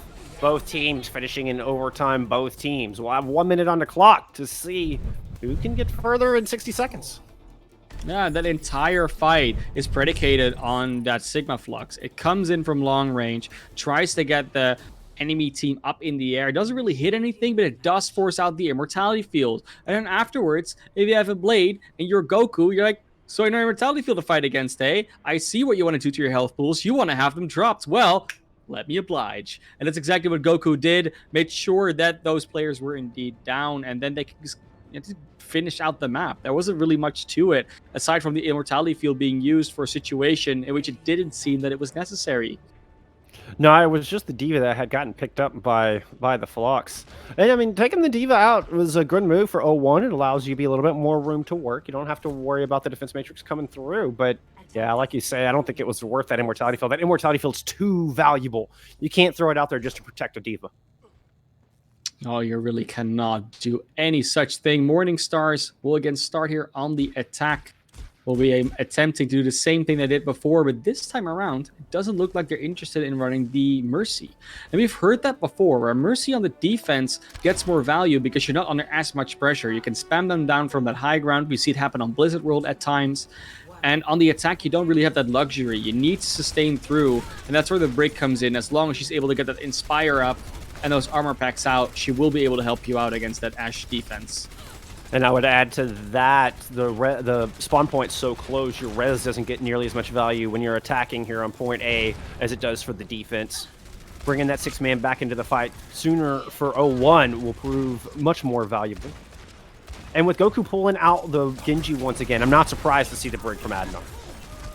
No, not at all. Porky moving up to the high ground, putting some damage down with the Sigma.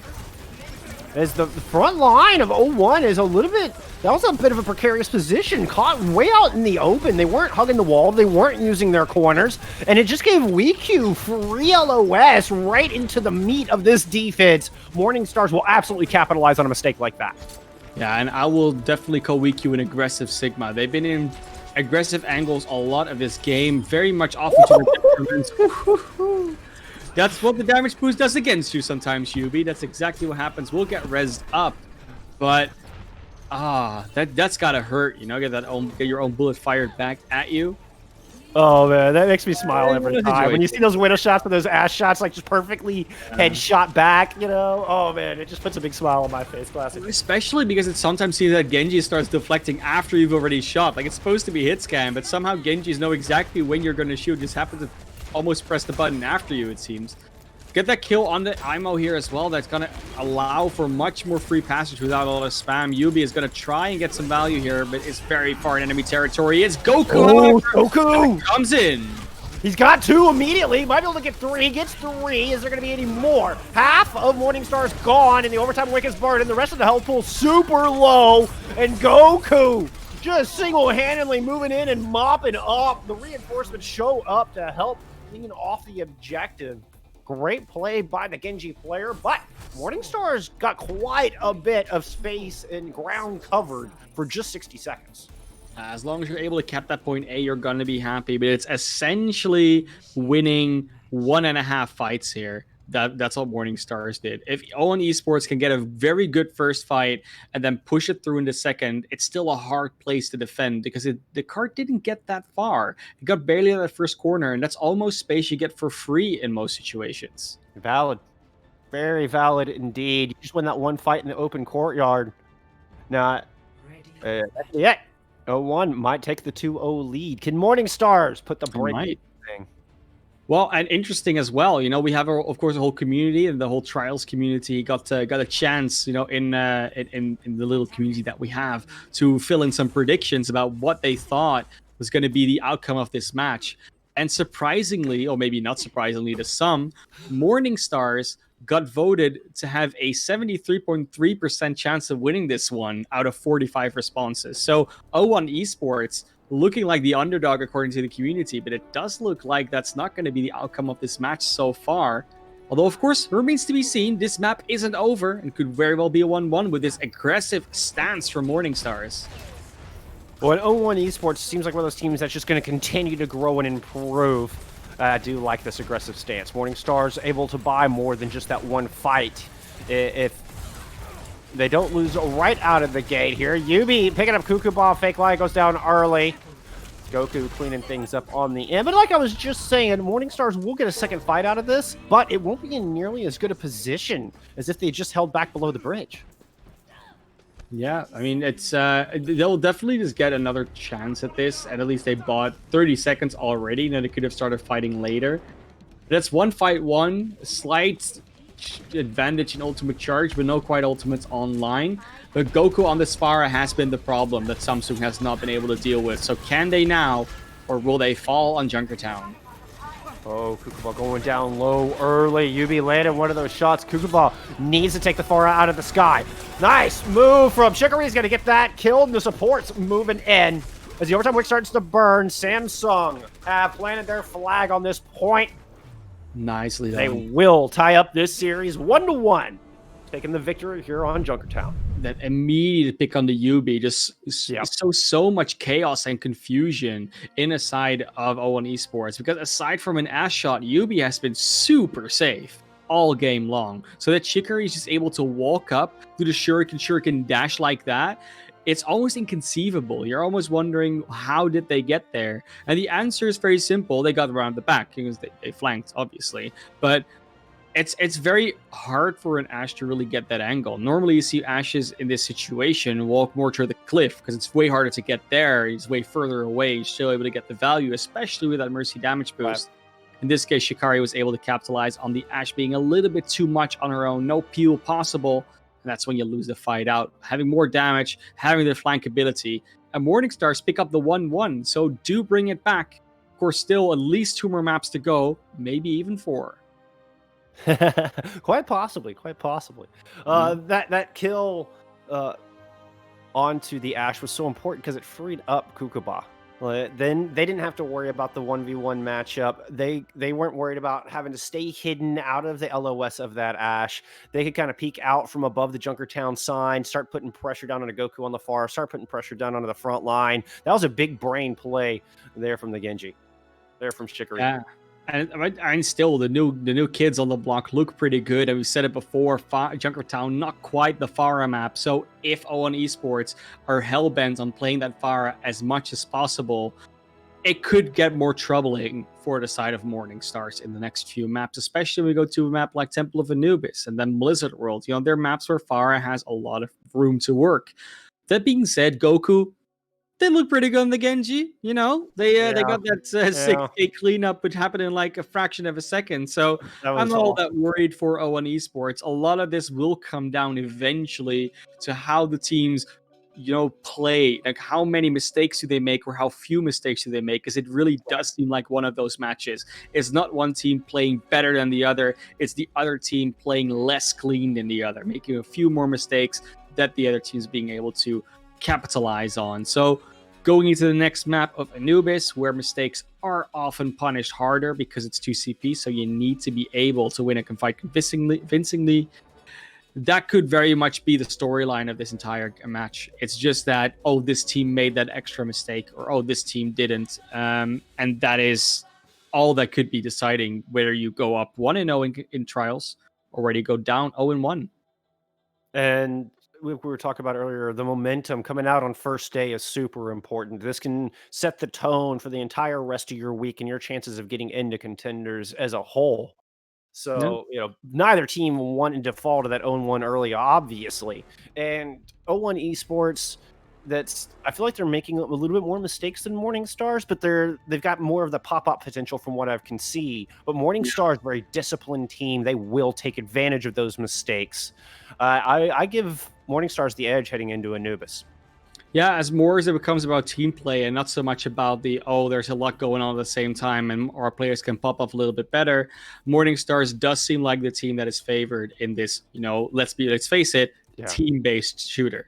No, it's not my Genji pops up harder or my Ashe pops up harder. It's our team as a whole enables that player to pop off and you not to get them or you not to pop off. So that is really what they want to do. And 0-1 Esports is trying to supercharge their carries more and more. That's why they play that Mercy so often. But if that's going to be enough, I doubt it. I think Morningstars indeed start to get wiser on that, start to get warmed up, start to get that value out of their coordination, and going into maps like 2CP and Hybrid, those objectives become all the more obnoxious to deal with, especially against a team that works together. Hey, if 0-1 can get a win on either of these two maps, even just either Anubis or Blizzard World, I'll give them the edge going into Ilios. If they can survive long enough to get to map 5, I think 0-1 have got this one wrapped up. But that's all ask. That's still a little bit of an uphill battle. But it does come back to that whole theory. It's a theory that I've been building on for longer, and as I've been saying it, if you want to be a good Overwatch team, you only need to be good at 2 map types, control, and anything else. And one other of your choosing. Yeah, because as long as it's 3 series, you need to just win control twice and one other map. And then you win every series. And of course, it's not that simple. Sometimes control maps are different enough. But if you have Oasis and Ilios, both maps very much known for Pharah potential, and you're a team like 0-1 Esports that looked so good when they played that Pharah on Oasis, you have to give them that edge. You have to think, this is where they thrive. But they have to win one more map, which is either Escort or Assault. Sorry, Hybrid or Assault. But it could be that they just win both. The Morningstars doesn't stand a chance. Now, it's all possible. We won't know until we get there. It does seem we're taking a little bit longer to get into the game. So we're just going to take a little bit of break until we get back into it. Because we love talking about this. But apparently they're ready. Okay. Well, scratch that. Let's just get right into the action. Yeah. It was going to take a bit longer, but if we can adapt here too, class. We are very adaptable, just like the teams that we're seeing. Yeah, you know what? One thing that's very important, and I'm sure that 0-1 Esports knows all about that, being coming from Saudi Arabia, which just has more heat and sand in it. Stay hydrated, keep drinking. I know we do. So, don't go anywhere, because we're going to get straight into this next map, and it's indeed Temple of Anubis. And I'm definitely expecting this Pharah to come back out from Goku again. I don't see why you wouldn't. I mean, the Pharah so far has been outstanding, so I don't see why they would change that up, which means we will see the Mercy again. Now, how do you counter that? That's the real question. Does Morningstars make a change compositionally, or is it just a matter of focusing down that Pharah? Yeah, and I do understand maybe the wish for 0-1 Esports to try and go onto the Torbjorn on defense, instead of the Ashe, saying that we have a Torbjorn and a Pharah in the sky. But I do think it's going to be Morningstar starting out on the defense here. We'll see, of course, when we are able to bring you the player names, then everyone will be clear on that. We're all learning together. We're here today. So, 0-1 is apparently starting out on defense, which is interesting. So the team that wins the map usually gets to pick which side they start on, and 0-1 is going to indeed be with the Torbjorn and the Pharmacy here on the defense. No Mei, no Ashe, no Genji. And I like it. I mean, I talked about it. UB has played the Torbjorn in the past. And 0-1 Esports is going to bring it out again here on this map of Anubis. Well, in the adaptation, Morningstars are making the counter to that. Shikari going onto the Echo here to put a little bit more pressure onto the Pharah. And onto the dwindling health bars that they may find of the defense. WeQ started things off strong, getting quite a bit of armor from that kinetic grass. That's going to allow him to stay on the front line, but Beckenbauer able to take Fake Lion out of the fight momentarily. Get that res out. Nice halt, but the combo not quite there. WeQ opt to throw his rock into the sky, of all places. That's a low percentage shot, my friend. I think I might have just hurled that into the front of people. But so far, the defense just keeping Morningstars in check here at the start of Anubis. Ooh, trades come through. I like that attempted rotation onto the right staircase because you don't want to be in that kill room on the left. They're taking the more open approach where they can even challenge the fire a little bit. But the Molten Core is out. Goku with the barrage. They just clean it up. Oh, nicely a minute done. and 10 seconds of poke, and then the explosion comes out. And at least if you're Morningstars, you know they're not going to have those ultimates in a bit. You can engage quickly with your DPS ultimates, your support ultimates, sustain through it with your tanks, and then maybe push it to first. But that was a harsh one. It was harsh, but it was expensive as well, and perhaps a little bit of that sloppiness that we were talking about. Using 3 ults very first fight on the defense. Morningstars have a real opportunity. Let's see if they can take advantage. Duplicate onto the Sigma, moving up to the high ground, and Kookaburra is going to pick off the Sigma itself. Bauer running for their lives out the back of the point. Here comes the additional flux. Baptiste super low. Baptiste finished off. Then Beckenbauer, not long for this world either. Shikari finding a pair of kills, and indeed, Morningstars took full advantage of the lack of ultimates on the defense. Yeah, and you do often hear people say, or at least that was what Echo came out, that Echo is essentially just a better version of what Pharah used to do. And when you see Shikari play this, especially when you pair it with Abnar on the Mercy as well, it's easy to see why. You know, Echo just able to be a bit more, mobile in the horizontal rather than the vertical, and of course has a lot of different abilities that are more accurately in the spam department and just do a lot of damage. It's Focus Beam especially. It says already focus because it's a very accurate ability. Morningstars going into the checkpoint with both tank ultimates and almost an application matrix, but it doesn't seem like O1 Esports is going to let them come in for free, and they'll have a Molten Core soon as well. Supercharger thrown out for the offense. Both teams swapping over to Genji. No more battle in the skies. Gravitic Flux out from the defense. Forces out Immortality Field. But Morningstar's able to get healed up and find a kill onto the better. Supercharger denied from the defense as well. But here comes that Molten Core. That's going to eat up so much ground space and allow Goku to find a pair of kills. Oh, nice play there from Meckerbaugh. Able to get that kill on his Shikari. He was so low. That was a beautiful play from that Baptiste. And O1 Esports driving Morningstars back here despite a couple kills coming through and 1 tick already picked up. Yeah, it just took too long to get the true cleanup. You saw clearly that O1 Esports was waiting for Yubi to get that Molten Core. Finally came out, clean up the rest of the points. And so far, O1 Esports has just been using Aimo's Gravitic Flux to bait out the Immortality Fields. It's not really a bait. Of course, you're going to feel like you have to use it, otherwise players will just die. But all the follow-up that comes after the Gravitic Flux, what O1 Esports does after, that's where the real danger lies. Speaking of danger, here comes Goku with the Dragon Blade. And Morningstar's caught in a small room. Goku opts not to pursue it, though. Just going to let that blade run out. I thought Morningstars might have been in a precarious situation there, but they're able to avoid danger on that one. Now we're getting the Bob out from Morningstars onto the front of the objective, it looks like. And Shikari with a blade of their own. Shikari finds 1. Now diving another Torbjorn's able to take Torbjorn down. Looking for the Baptiste, but WeQ stole that kill out from underneath him. Morningstars got 4 kills on the board. Make that 5. Cleaning house here on the back of Temple of Anubis. 2 points on the board. 2:18 in the time bank. See the gong of the team kill. That means that Morningstars with 2:18 gonna finish out Anubis.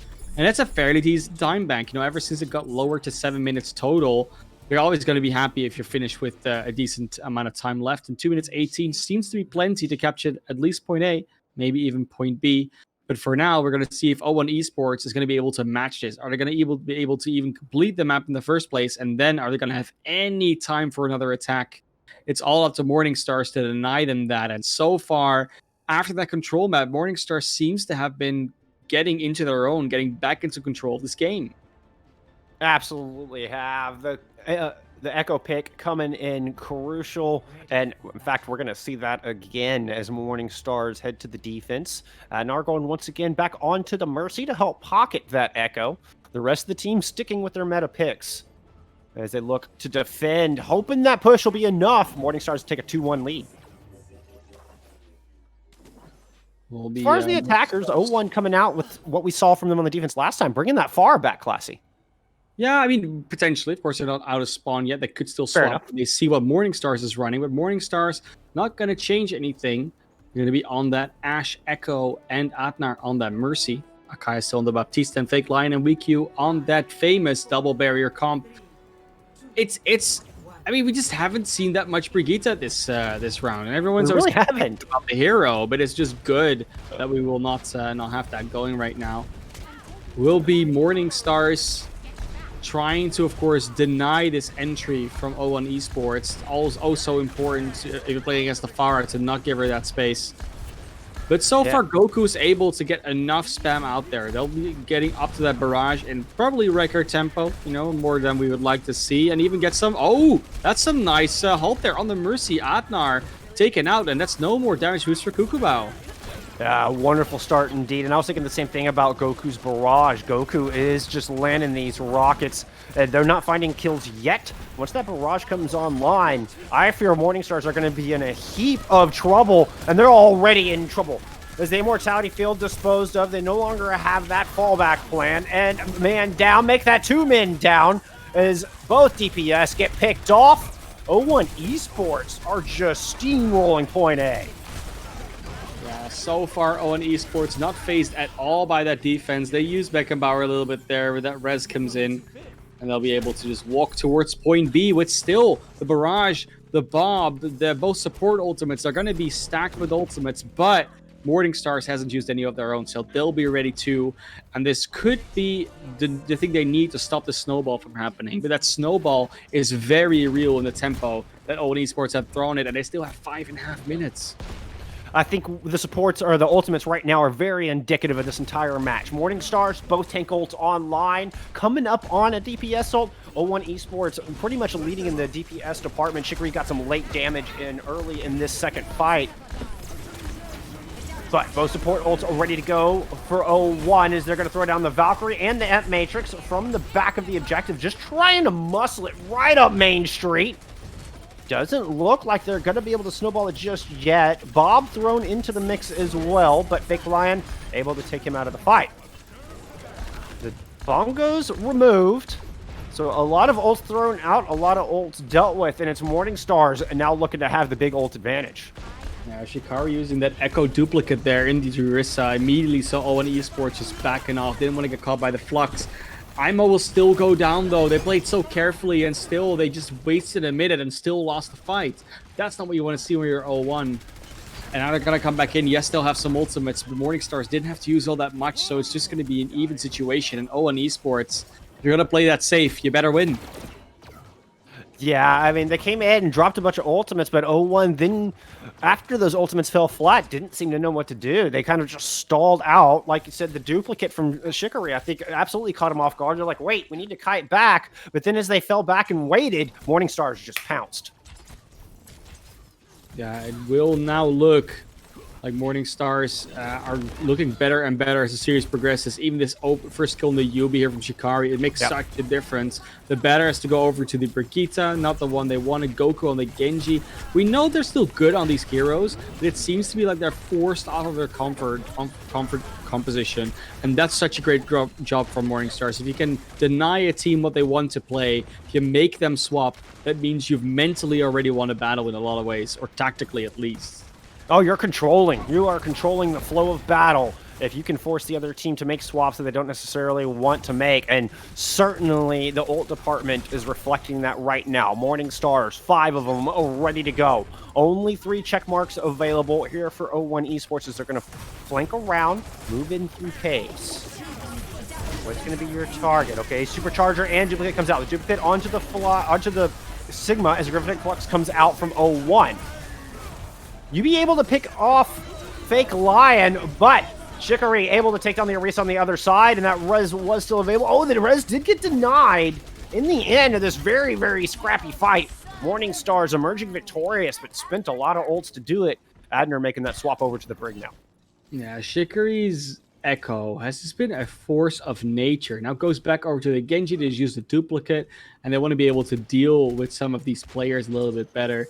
It's so far just looking all Morning Stars on this defense. The time mech only now starting to match up, so of course not a whole lot lost from O1 Esports just yet. I mean, 3 minutes, but you know, they still have a good chance of evening up the time mech a little bit. But they have to do it fast, otherwise Morning Stars might not even give them a chance of another attack. Honestly, I think this is their best chance here. If they can get Goku's Blade out and find some value with that, but there's nothing to couple with it. And Immortality Field forced early as Morning Stars just putting on so much pressure. O1 Esports can't even make it to the point before they all fall in tatters. Now looking like a great defense for Morning Stars once again. There's just no way that O1 Esports is going to be able to get through this one. It's just not looking good. So far, O1 Esports is not able to open up the fights. They're just running in, and then it's either Shikari or Yubi that's consistently able to do enough damage that someone just dies. Goku does have the Blade, and now coming up on at least the rally to combo with it. We'll see if O1 Esports can stay alive long enough to get that rally out. Morning Stars have been very decisive on this defense, just as they throw in a massive dynamite. Kukubot doing so much damage with that. I think that hit all 6 players. Bob ready to go. Shikari coming up on a blade of his own. Yeah, no, Shikari ready. Oh, Graphitic Flux doesn't find any value, but that means it's open for the blade of Shikari. Goku's gonna try first, though. Oh, Goku's Blade finds 3, looking for the 4th. Can he get the Orisa? Not quite just yet. The Orisa able to find the Mega Health Pack, but a lot of good work done. The Rally Blade was indeed the ticket here for O1 Esports. Now, you've got to stave off the respawns coming in. Shikari is trying to cut through, but the stun's there. The Immortality Field out. And Shikari cannot find the value that he's looking for off of that Blade. Rally out from Adnar, and the respawn's starting to come through. Supercharger in response from the other side, but it doesn't last long. Yubi tries to throw a bomb on the point, but dies in the process. And Shikari able to clean up despite the Genji Blade not finding the value. Oh, they were so close. Didn't even pick up 2 ticks. O1 Esports, 7 seconds left. They have the dream, but the dream looks like it's all gonna be just that. No completion on Anubis for them. They just don't have the members left, and that's Morning Star is going to be picking up another map, going up 2-1 in the series. Yeah, unless Goku can make something big happen with his Blade. He found one, but Akaya shuts him down. The jump shot from the Baptiste. Make sure that O1 Esports wakes from that dream into the harsh reality of Morning Stars taking Temple of Anubis. Yubi just giving up there as well. He says, yeah, Morning Stars is going to get this one, and they do. You'll pick up Temple of Anubis there, going up 2-1 in that series indeed. And it will, of course, be Blizzard World next. But before that, we're going to have to look a little bit at what just happened. Because while Morning Stars played very well, there was a lot coming out there for O1 Esports that didn't quite click. That last play with the Genji Blade was huge. Finally get that, able to clean up most of those members, almost get 2 ticks, and the recontest comes in, which is normal. But they aren't able to finish out that fight. They aren't able to finish out and win that point, win that objective. And before they even got to that play, which finally worked out, finally was coordinated, finally like all the stars like got aligned. Before that, everything they did was always one step behind. They couldn't quite get that value out of anything else they tried to do. So great first point take, but they couldn't drag that momentum on into point B and couldn't retake that momentum once they've lost it. Yeah, and the stars did align momentarily, but once it got into the backside of the fight and got into the cleanup stage, suddenly O1 looked a little bit disheveled. Once again, the focus fire wasn't quite there. Goku was able to stay alive enough to get his Blade up, and that just started the big hold. But I mean, that was kind of a tough spot. The one consequence of Yubi getting 3 kills at once was it Yubi on the, or was it Goku? Goku getting 3 kills at once with the blade was that all the defense came out simultaneously. Like the defense just all was like, boom, we are all back, we're here. And 0-1 just had nowhere to go. They were forced to stand and try to hold their ground. Morning Stars coming back with the ultimates. They're able to take it back, overwhelm 0-1. Yeah, unfortunately, 0-1 not picking that one up for them. But Morningstar showing that they're adaptable. They're showing that they're getting the wiser what 0-1's trying to do. And a lot of that involves them actually going on the aggressive, not really waiting for what 0-1 wants to do. They want to intercept them, make sure that Yubi doesn't get the space, that Goku doesn't get the space, that the tanks aren't able to set up with the supports to support that DPS play. We saw it happen on Oasis. We've seen them do it on Junkertown. We saw it happen here on Anubis as well, where they sort of go forward in order to try and deny that positioning, that rotation that comes out from 0-1 Esports. So they can keep that up. I see Morningstars winning this. Of course, the community did as well. Once again, over 70% of all these trials people, including myself, predicted this was going to be a Morningstars victory.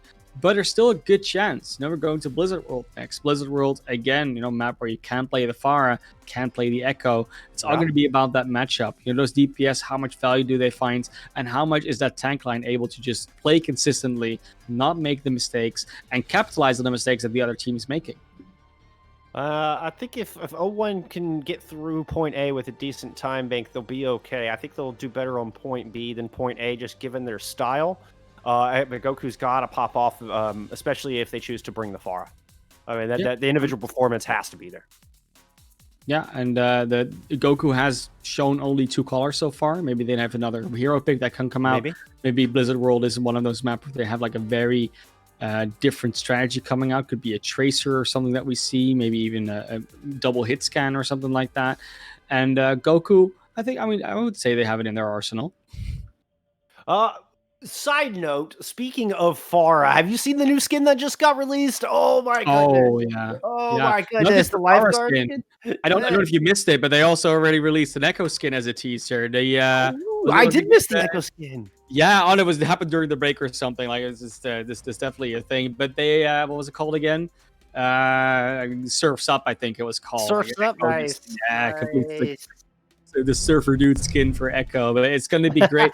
I'm really looking forward to playing that event coming out tomorrow, of course, roughly 8 CEST. But don't start playing the event straight away because we'll have trials going on as well. So maybe you can play while watching. I don't know what you do, but support tier 2, support tier 3. Stay tuned to the Monkey Bubble YouTube, and we will now go into Blizzard World between 0-1 Esports and the Morning Stars. Looking like so far the Stars are indeed shining bright. They lost the control map, but afterwards they came back strong and have not really relented since then. Blizzard World is a map where Morning Stars have struggled in the past, especially this high ground hold is something that has not really worked out in their favor all the time, but it's been progressively going better. Every single time they played a new series, played a new opponent, they seem to have improved on the concepts of Blizzard World that revolve around that second point high ground. They're always able to take that first point, and afterwards they're able to drag that momentum into second and then defend it as well on the other side. It will once again be the 0-1 Esports starting on defense and Morning Stars attacking first. And we will again see this Echo Mercy from Abnar and Shikari versus Yubi, Goku, and the better on that Mercy Ash Pharah combo. Yeah, Pharah just raining in some rockets from a distance, letting Morning Stars know he's there. Well, Morning Stars just kind of do a little bit of a split attack. Front line moving in through the Lost and Found, while Echo and the Mercy push it up through Griffin, kind of reconvening here on the left side of the objective. Looks like Shikari's going to go on a bit of a flank. See if they can pick off some of the supports who are nestled in the stable. Nice set of sticky bombs, but forced out, believed by the Viper from Yubi. Oh, the second attack, far more successful as the damage cumulative stacks up. Shikari, excuse me, getting the double kill, opening the door for Morningstar to push in and take point ahead. I see how far back Yubi and Goku and the better are just in that situation. That means there's so much room for this attacking DPS of Morning Stars to get through that defense, to find that Orisa, to find those picks in that corner. And right now, they're even able to already be on the high ground. They know how important it is. They are getting forced back a little bit by O1 Esports, but they don't mind. This is a map they've played over and over. It was also in the pool in the last trial season, so they're 100% familiar with it. UB coming up on a Bob. Goku making the swap off the Far, going over to the Genji, but the better sticking with the Mercy for now. Ant Matrix out from Morning Stars, as well as a Gravitic full locks. Try to catch O1 Esports as they throw themselves off the point, but just settles to take Bob out of the fight, using one ultimate to devalue another. I don't know how much I like that trade. I feel like the Flux is a more I don't think they wanted that to happen either, but, you know, at least you got something. Is that what you say, right? It's yeah. Doesn't feel like it's worth it. No, I just kind of made the best of a bad situation there, I'm afraid. Looks like we had some trades coming through, but Rez comes out. But Kukuma does fall. No more Rez left for the Ash. Duplicate comes out as Shikari picks the Sigma to duplicate here. Looks like, no, they'll get taken out before they can get the extra flux, and the blade comes through, picking up 3, cleaning up from the damage that IMO had done with their own Gravitic Flux. Goku on point there to clean up that fight, and of course, WeQ is now closer to their Gravitic Flux than IMO is, but they still are far off because they used it so early and inefficiently in that fight before. Morningstar starting to show a few cracks again, and O1 Esports all too happy to jump straight into them and widen them open to giant gaps. Let's see if they're able to push onto that high ground. Throwing the Bob out first. Oh, but Bob falls off of the high ground. Got booped down, I believe, perhaps by a rock. Shikari down low with WeQs. They're just slowly escorting this payload along. Okay, Goku knows they're there. He's going to jump in, trying to put some pressure on, but WeQ's ready for it. Goku does eventually take Shikari down, though, winning the Ninja Duel. And UB wins the Ash Duel against Kukuba. Morning Stars, they got to retreat now. You're missing all your DPS players, Morning Stars. Yeah, Morning Stars. So I mean, this is the map that has often made or broken them in the past, and it keeps coming back to haunt them, it seems. 3 minutes on the clock, and that's still a decent amount of time, but you want as much as possible, and you want to complete this map as quick as possible. So the more time that's ticked down Morning Stars, going to feel the pressure more and more. They will be close to the tank ultimates, and that amplification matrix is ready. There's so much to work with for O1. Yeah, it's going to take a Herculean effort from Morning Stars to overcome this. The immortality failed, not enough. Oh, the shot from Kukuba able to take Goku out of Blade, but the rest of O1 Esports push around and clean up on this low ground. They didn't like those caves. O1 said, I want those caves for myself. They did not. Only 2 ultimates used as well for O1, so at least that's going to be about the same amount of ultimates that Morning Stars will have the next fight. They even will still have an advantage. And Morning Stars, they are, I guess they're in trouble here. 2 minutes left, and they at least have to try and sort of win this fight without using ultimates. But that immortality field, sorry, implication matrix continuing out. Oh no, both teams throwing everything in the kitchen sink at it. Oh, but Morning Stars still coming up with kills. They are, but it's I mean, so much use from both teams here. And I think if you are O1 Esports, you know your spawns are going to be close for the next one. You know they're going to need ultimates to get through that. The fact that you drag all of this out of them, and actually I say that, Morningstars actually didn't use that much. It was O1 Esports that just pulled the trigger on everything and got almost no value. Yeah, throwing both tank ults, both support ults at it. Morning Stars able to invest the blade and look like a supercharger as well. But now they're coming in here with the Flux. They got to rally up. Extra armor for everybody on the field here from Morning Stars. And Shikari able to find first kill here in this last fight on point B, easily claiming that second point. 2.5 minutes to go for point 3 is a decent time. You still have to make some pace to get through this space. Morning Stars will still hold on to ultimates. They're starting to cycle through them correctly, and it's O1 Esports that's falling behind. They're not able to get the value that they want out of 1 or 2 ultimates. They keep having to pull this trigger of just, again, the kitchen sink factory is almost what you want to call it at this point. Yeah, it's O1 Esports. This is where you can see that Morning Stars is a more oiled and disciplined machine, and O1 Esports still has a ways to go. Man, I thought O1 was showing us some better discipline early in this map, but Morning Stars put the pressure on there on point B, and O1 Esports seem to be panicking here a little bit. Gravitic Flux out from work, he doesn't find much. Blade's gonna come out from Shikari. We'll see if this is the ticket for Morning Stars to pick up this 3rd point. If anything, I think it just distracted the rest of the team. Fake Lion was able to move in, get some kills on the Arisa.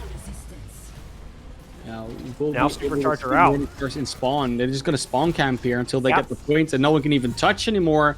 Going to be 125 on the clock for Morning Stars, and they're just looking solid right now. Got halted a little bit in streets, but then recognized when their opportunity was there, overthrew O1 Esports with their own ultimate failure, and just kept on rolling. There was never a stop, and that's how you can see again how a team is working as a unit, how they're thinking about these things, how their communication works, and that's all part of how you have a good Overwatch team.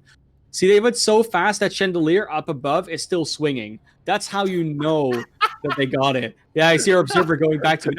Thank you, Observer. It's straight above you now. That's fine. It's whatever. It was a fun one. You know, I just saw it swing for the corner of my eye. I'm sorry if I confused you, but it was that's how quick you get to 3rd there. Honestly, very impressive from Morning Stars that they're able to bounce back after that first map, and it's gone progressively better. They're looking progressively more on top of what O1 Esports is trying to do.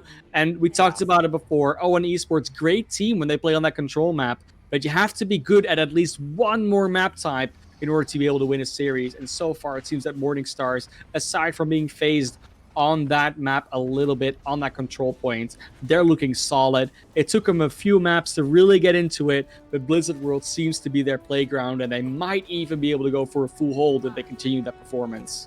Man, Classy, I feel like O1 was so close there on point B. They were so close to having this thing wrapped up. And if they could have held, like I said, if we got to control again, I believe this match would have been theirs. This series in the bag form. As it stands, it's suddenly looking like Morning Stars with a massive advantage. Just need to hold on here to take their first victory here in Trials Week 2.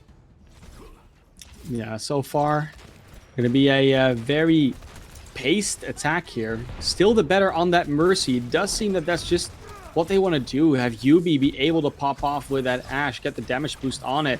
But it does mean they're missing some sustain for their tanks in the absence of that Brigitte AoE heal. But Adnar's on the Mercy as well, so you have that going for you. Shikari on the Echo, still trying to do the flank damage, but Fake Lion is able to get that Immortality Field out. Both Immortality Fields gone, in fact, and there's the damage from Goku, just able to spam those shurikens into them. With Adnar on that Mercy, that means there's no Brig stopping Goku from doing his thing. Yubi finding a triple kill amidst that, Goku picking up a pair along the way, and that's a heck of a start for O1. Yeah, O1 Esports trying to tell us that this series isn't over yet, and I would not be opposed to that at all. I'm very happy to see O1 Esports go for another one and potentially pull this to a map 5. But for now, they still have a ways to go before they complete the map. Point A is just the start, and this is where teams get held. Point B, Point C, and this high ground with Morning Stars is oh so familiar with. Dueling Ant Matrix, double damage out for both sides. The better's going to go ahead and throw Valk in. Adnar choosing to hold on to their ultimate. And I think that was a wise choice. Now O1 used both support ults, didn't find much, and here comes a Gravitic Flux from WeQ. Kukibot picking up the kill onto the better. The rest of the team looking very hurt. Bob thrown out in the midst of that fight and does find one, but Kukibot and Shikari strike right back. That one kill rezzed up. Morning Stars back at full strength and looking as strong as ever here on point B. Yeah, you're just trading 3 ultimates for 3 ultimates, getting more value. That's what Morning Star seems to be doing. They're just winning. Like, they're just winning in every single situation. They buy time, they don't give away too many ultimates, and they don't... everything just works for them. Fake Lion now going for the aggressive halt and application matrix. They're going full in here with that supercharger and keep getting all the value with that blade. Shikari. Man, this guy makes me smile, Classy. Oh, what a joy to watch. Beautiful Genji blade there. Fun, aggressive play from Morning Stars. And it's we've been seeing it every time Morning Stars plans an aggressive play, they just catch O1 Esports off guard. It's that experience for adaptation, that checking all your corners consistently, all that automated processes that O1 Esports is just a bit newer to. Maybe not as players, but definitely as a team. Well, and Morningstars don't do it all the time. They seem to know exactly, okay, this is the one engagement. We're going to get hyper aggressive, catch them off guard, and boom, worked like a charm for them on that last fight. Now Morningstar's kiting back to the point, throwing down their Amp Matrix, double damage out, and Imo killed out of his Gravitic Flux. Fake Lion take down Yubi along the way. Morningstar's looking in full control. Yeah, Morningstar is saying we don't give a flux, and they're completely correct. You don't give a flux away for free. No we flux give theirs online. Exactly. I'm actually wearing socks with a fox on it. No flux. So completely in theme today. O1 Esports has now the Blade combo ready. Super Blade online. Will they get there? Will WeQ maybe even just say, you know what? I don't even want you to use the Blade. Give me the Gravitic Flux. Bob coming out. Who's about to start things off, throwing it off the left-hand side. I think trying to deny the rotation. Imo's able to deal with the Bob, and indeed, the front line, both supports, and I believe the Ashe all rotated around. It's the Blade that's left from the other side. Beautiful play from Goku. Able to find 2 kills with that Genji Blade. Looking for the Flying Mercy. Can he kill the Moth? Not quite, but with a little help there from Makraba. 0-1, finally able to get this cart rolling. And obviously, I mean, you just saw it. Morningstars knew that Goku was there. They were still hiding in their spawn door. But still Goku able to get in there, get the supercharger, and just go ham with that Blade. That shows just the potential of a player like that. That was such a smart play. The entire rest of the team flanking around. Now 0-1 throwing the Amp Matrix on the high ground. Finding a pair of kills with that. Mixed with the damage boost from the Mercy. I mean, man, that's just an enormous amount of damage pouring out from O1 Esports. And they really needed this momentum. They need to start pushing this payload. And it just gets to be, they get about 3 minutes for this last checkpoint. And they could use that. I mean, that just shows how fast they took point A. That after all that hold on B, they're still looking to potentially beat this time bank of Morningstars. But I believe O1 Esports need a bit of an eco push here. They're going up against 4 ultimates from the other side. Super Blade plus the Flux available to Morningstars. If O1 Esports can win this fight dry, I'll be very impressed, Classic.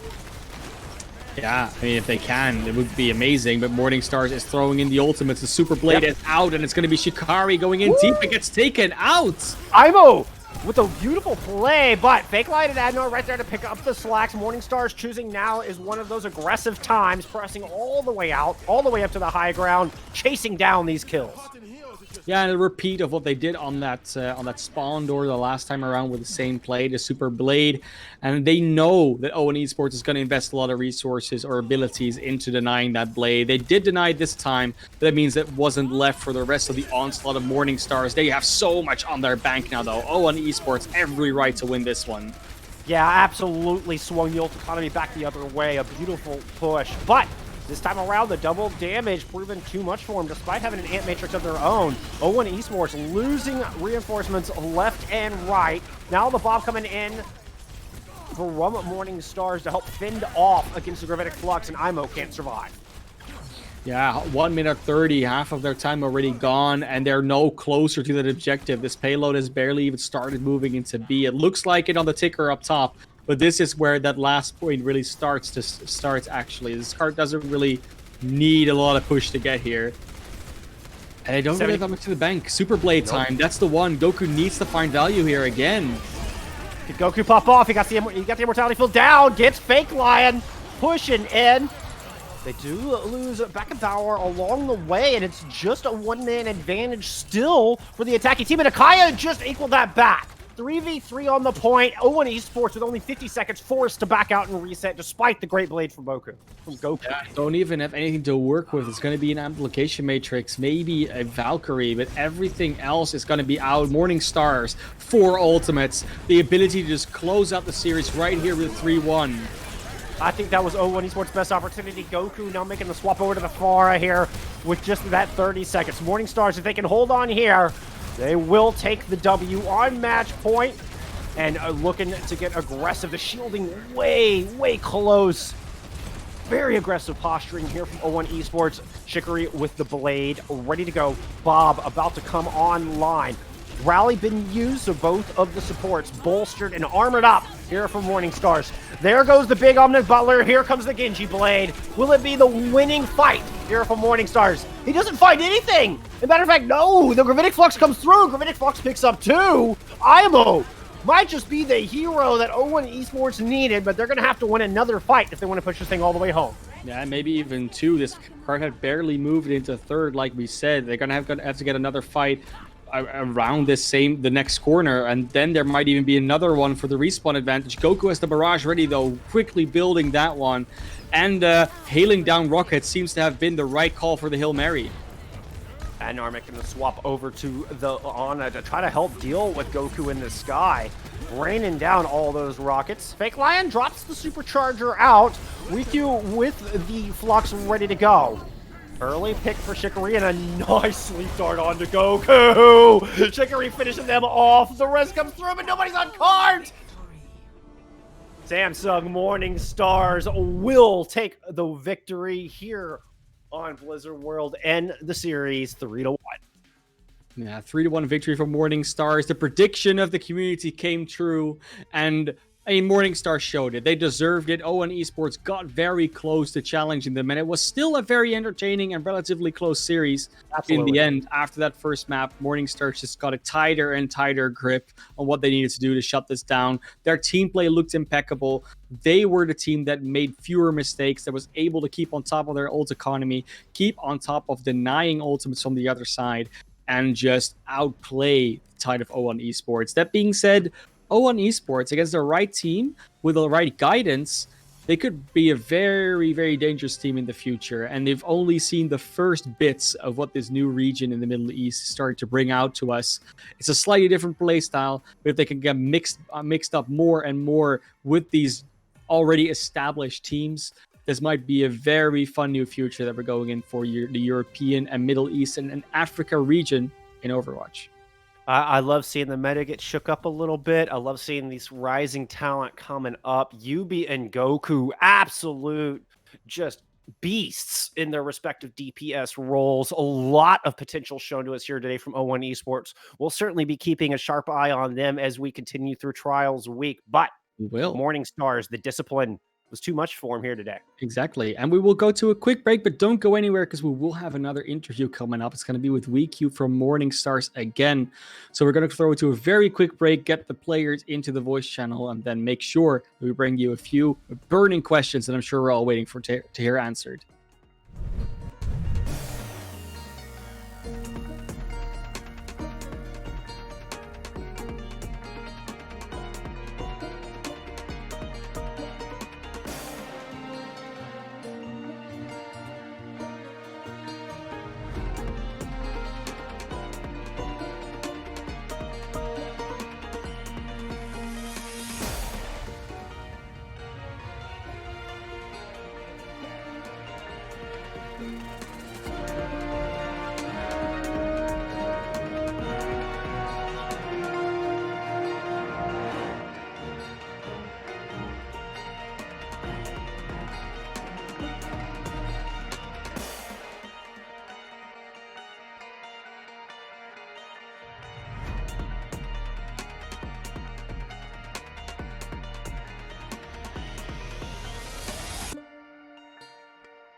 Welcome back, my friends. We are here with WeQ, the off-tank player for Samsung Morning Stars. Thank you for joining us. Congrats on the victory. Yo, thank you. Thank you very much. First off, you lost control. It was close. It was a 2-1 loss, but did you have any doubts? Did you have any concerns after dropping that first map going into the rest of the series? Of course, there are some concerns when you drop a map to a team that you, on paper, should beat relatively easily. But we just pulled our game together. We wanted to win very badly, and we wanted to just show that we're here to play. So we just kept our head cool, and we kept on playing our game. Right on. It showed. First win down is already a step up from last trial season, so that's a good thing. Yeah, I mean, of course, a lot of Farah came out from the side of O1 Esports. You know, we don't see a whole lot of Farah these days from a lot of the teams. It's been a while. Is that something you're like specifically struggling with as a team, or is it something you think you're going to be easily able to adapt to? Because of course, it got weaker and weaker as the series went on. Yes, like in our group, there's a couple of Farah teams, or like teams that plays a non-meta style. So what we've been doing in the off season is we have been practicing a lot against the off-meta teams, or like try to predict what they're doing and what we can do against it. And we have been working on like what we can do, what comps we can run, and what like style we should play. So, yeah. Was the Mercy part of that plan? Bringing out your own Mercy for the damage boost and the res? Or was that an on-the-fly adaptation? Like, we have scrimmed a little with the Mercy, but it was not a comfortable pick on us, honestly. Right. Okay. Well, I mean, it seemed to do the trick, at least. At night, the crazy Mercy. Yeah. No, Adnar is a lad in a lot of ways. I've heard. So, you know, going, of course, you have more matches coming up. You already said this should be a team that on paper you should quite easily beat. Now, are you expecting? Of course, you're expecting that tougher matchups. I'm assuming, like after this. Yes. Yeah, we're quite scared of the avoided game. I can imagine. You know, if you thought that Goku was a scary Farah, then you haven't seen Yezin. I know. Yeah. Any teams that you're really looking forward to playing though? Yeah, mostly the ultimates because they're playing more meta style. And like I think we shine a lot in the meta style. Like that's our strongest suit. Right. Okay. And especially meta versus meta, then I'm assuming. Yeah, exactly. yeah. I mean, of course, there is maybe going to be a little bit of a meta shift, you know, when a few more patches go through. But for now, can be very comfortable with that one. Any people you want to specifically thank for today's victory? Was there one player or a few players that really pulled out and pulled ahead? Yeah, like Shikari, my man, my fellow Dane. He kind of popped off on the Echo. Yeah. And also, I really want to like give a huge shout out to Fake Lion and Akaya for stepping it up. Like it was their first trial match, like ever, and they kept their head cool and they played very good under pressure. Cool. Well, Awesome. Good to hear that's confidence and that stability is already feeling like it's there. Last trial season, we got a few interviews with you guys, and it was always like, yeah, I mean, the first games were just really in our heads. So it's good that you seem to have really picked up on that. Is there anything specifically you do as a team to be more level-headed in matches like this? We scrim a lot. Like that's basically it. We have we're grinding. We're grinding and we're just telling each other to calm down. Okay. After every map, we just do a full mental reset, even if we win or lose. Then we go into the next map level-headed, and we just focus on that game. I like that a lot. Just some good practice, and then when you get out there, it's just like, hey, just do what we did in practice. Take each map fresh. Yes. Strategy, my friend. Yes. Well, GG's. Congrats once again on winning the opening day here. Thank you. Thank you for having me here as well. Of course. Absolutely. Thanks for for coming. We like talking to you. Okay. Always Have a good one. And good luck in the next matches, of course. Thank you. All right, my friends. Well, that's going to do it for us here today. But don't worry, there'll be more Trials action coming at you all week right here on Monkey Bubble. But until then, we're going to bid you adieu. This has been Bull Skunk and Mana Class. Y'all be sure to look out for each other in game and out. We'll see you soon.